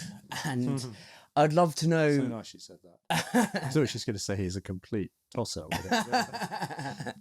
What are some of the lessons you've taken from cooking or a love of cooking that you think can apply to brand building? You ask tricky questions. I mean, they're good questions. I'm just, but when she's very nice to say I'm a very good cook. I mean, I'm an enthusiastic cook. The reason why my cooking seems better than it is that I love ingredients and I'm really into ingredients. So the cooking bit for me is sort of secondary. It's just what you do with amazing ingredients. So actually, with amazing ingredients, you need to do very little. So I'm not, I've got friends who do all that kind of, MasterChef. I'm so not interested. What do you like cooking? I mean, I can eat raw stuff. I mean, I just like, fresh fish off the beach that's just been caught, or unless it's sole. We live on Sole Bay. You shouldn't eat fresh sole, by the way. Because? It's one of those things that, like game, it gets better after 2 or 3 days. Yeah. But, but I like eating fresh fish, I eat less and less meat, but, amazing meat. I mean, we've got an amazing butcher. If you're going back to Albury, go and talk to Gerard, who runs the Albury bookshop. That's a great bookshop as well. The Albury Butchers, and he's called Gerard King, and he sells a lot of old beef. So cows that have done their time doing other things, which is what cows are meant to do. And it's just completely amazing. It's sort of, it's very, very strong. You need hardly any of it to make a sort of powerful ragu or something like that. So if I'm cooking for friends and I don't do enough of it now, it's all about the ingredients. It's slightly showy offy as well. You've got friends coming down from London. I mean, they all can go to nice restaurants and eat food with loads of stuff all over the menu about what the provenance, but they can't get the stuff I can get. So it's it's all about, if I haven't got 3 or 4 things with a very unique story on the table, then I'm disappointed and they're disappointed. But that's not answering your question. Well, no, but I think in terms of what you're saying is like, don't forget the cake's the cake, right? It's like don't forget, like, with brand building, I suppose you could get so convoluted into thinking you're making the most pristine. I don't know. What's it when you put it in the water bath? Like, what's the point in putting an Aldi steak in a water bath? Do you know what I mean? In the nicest possible way. It's like you can get sous vide. That's the word. But I think if you've got the basic ingredients, the product tastes good. You've got there's something in that. I think. Yeah. Well, I mean, I do cook occasionally sous vide, and I mean, we've got a wonderful guy who works with us. Has worked with actually every brand I've been involved with, and he called Micah Carhill. Is he the MPD guy? Yeah. Another person probably you should talk to, because he is just, I mean, he's another of my sort of food influencers. And I mean, I remember, way back when he was working at Covent Garden City, he was a kind of mature student, and he would go off to restaurants around the world that he'd read about, and then get stuck there because he hadn't got enough money for a return fare. And he's still, I mean, he's a dad of teenage children now, but he sort of still does that. So if ever I'm needing a restaurant, he'll sort of say, well, I tried these 2 last night and whatever. But back in Covent Garden Soup Company. He said, what are you going to do this weekend? I said, well, we've got a lot of muntjac around here, which are these wild introduced deer. I had that last night at the curry house. Yeah, well, there we are. Yeah, so muntjac. I mean, they're muntjac. They're indigenous to sort of the Himalayas, to India and Nepal and places like that. And they were released here in my home county of Bedfordshire by the Duke of Bedford about 100 years ago. And they are Houdinis. They've escaped and they're now everywhere. And they're really annoying in that they eat lots of plants, natural plants, which sort of make it harder for, threatened species to survive. So they're kind of pests. They also bark a lot, which means that our dogs bark back at them in the middle of the night. But they're very successful breeders. Anyway, they get hunted round here. So I said to Michael, I've got muntjac. I'm not quite sure what I'm going to do with it. And he came back about 15 minutes later. He said, here are 10 recipes from my favourite Laotian cookbook. Laotian? Laos. Yeah. Is that how you pronounce Laotian? I don't know. I don't know what Laotianese mean. from I think that from a Lao cookbook, I think you would call it, from the country next to Cambodia. Sorry. Yeah. So I mean, the fact that he has a favourite cookbook from Laos, if that's how you pronounce it, I should know. Told me something. This was 20 odd years ago, but the fact that he had 20, he had favourite cookbook, and here are some recipes that he had tried. So. Yeah, he's one of my great food influences and having conversations with people like that about ingredients and what you do with them and how and he got me into sous vide. But I mean, if I was going to sous vide, it would have to be, you're cooking something for 24 hours or more. It would have to be something rather amazing. I mean, we've got amazing cattle farmers next door to us who just love their animals, and so and they sell their meat at the farm. They got Richard, who I'll go and buy some of his meat, which will really benefits from that sort of cooking, or Gerard with his 17-year-old or 11-year-old cows. I mean, that's what. Where else are you going to get that from? I mean, that's what we should be eating. You don't need much of it because it's so rich in flavour. And also, you asked me before we started about what I thought about veganism. I'm completely supportive of it as long as it doesn't sort of stop us. Some of us. Probably most of us, eating animals that are a byproduct of a healthy ecosystem. We need herbivores in our system, and they need to be culled either by wolves or by humans. There are no wolves in this country, so we need to cull them, and then let's enjoy their 17-year-old meat a bit. But that's very different from industrial meat production.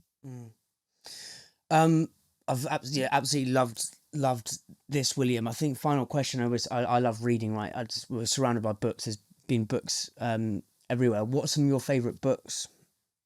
God, well, I'm a terrible reader at the moment. I mean, I read non-fiction. I love history.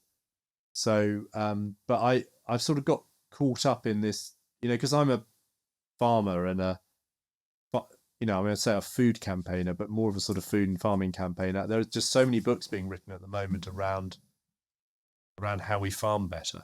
And I get asked to comment on them, and I do quite a lot of stuff on, platforms about it. And so I feel the need, even though quite a lot of them are a bit repetitive, some of them are amazing. So I tend to sort of spend my life reading about better farming. And so, Gabe Brown's Dirt to Soil, which is about this, amazing farmer in Bismarck. I think it's North Dakota or South Dakota. I've been there anyway. And how he discovered a different form of farming which is totally sustainable and profitable. And so I read a lot of books like that. I mean, I read old books. Got, Lady Balfour, founder of the Soil Association, and my sort of hero. I never met her, although she spent the last 30 years of her life in the next door village. She died sort of, in the late 1990s, but her book, The Living Soil, is just a wonderful, wonderful book, and explains the organic movement and explains, why so many of us are unhealthy now. So what's wrong with sorry for sounding really dumb here, because I am quite dumb when it comes to this, but what's so wrong with the soil stuff? The soils are knackered. The soil, as she said in her the title of the book. Soils are living, they're ecosystems. So it's the one Attenborough series that hasn't been done. I don't know if it would be possible to do it, but 99% of life is in the soils, or should be in the soils. We grow. So her line was, if you have a healthy soil where this ecosystem is alive, where everything is, this interdependence is functioning, then the plants or the things that feed off that soil, the plants, the animals, whatever, are also healthy. And then those things, those people, we who eat those plants and those animals, will also be healthy. And that was her solution to a national health service. But nobody listened to her. Not many people listened to her back in 1930, 1940.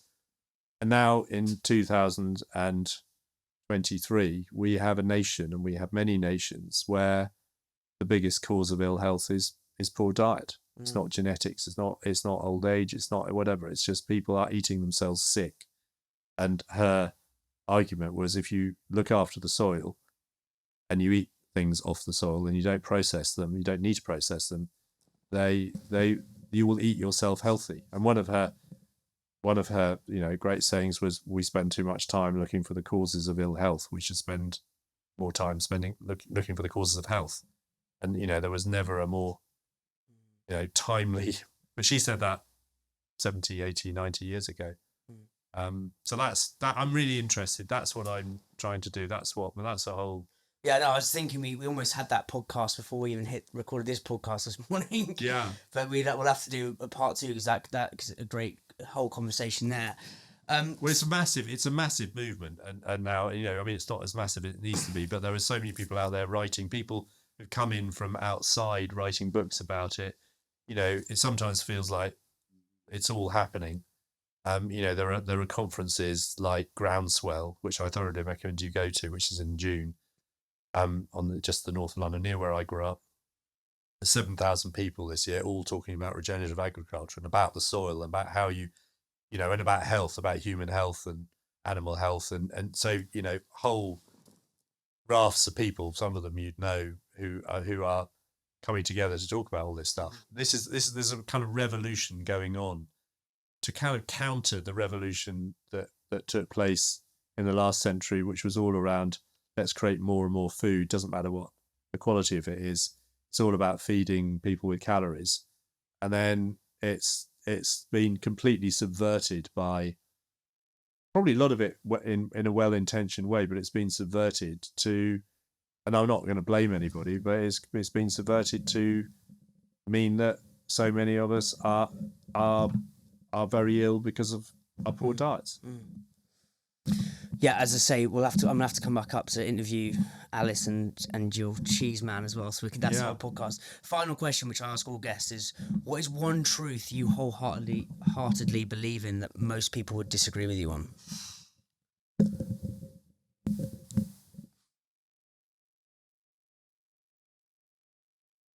Well, I mean, just carrying on a theme like that, because it's probably the one I say most often at the moment, is we grow too much wheat in the world. Well, that's probably a bit narrow, but I mean, that's true. The world believes we need to grow more food to feed 9-10 billion people, and wheat's one of the biggest crops we grow, and I think we grow too much. Well, that can be the opening of our next one. Thank you so much.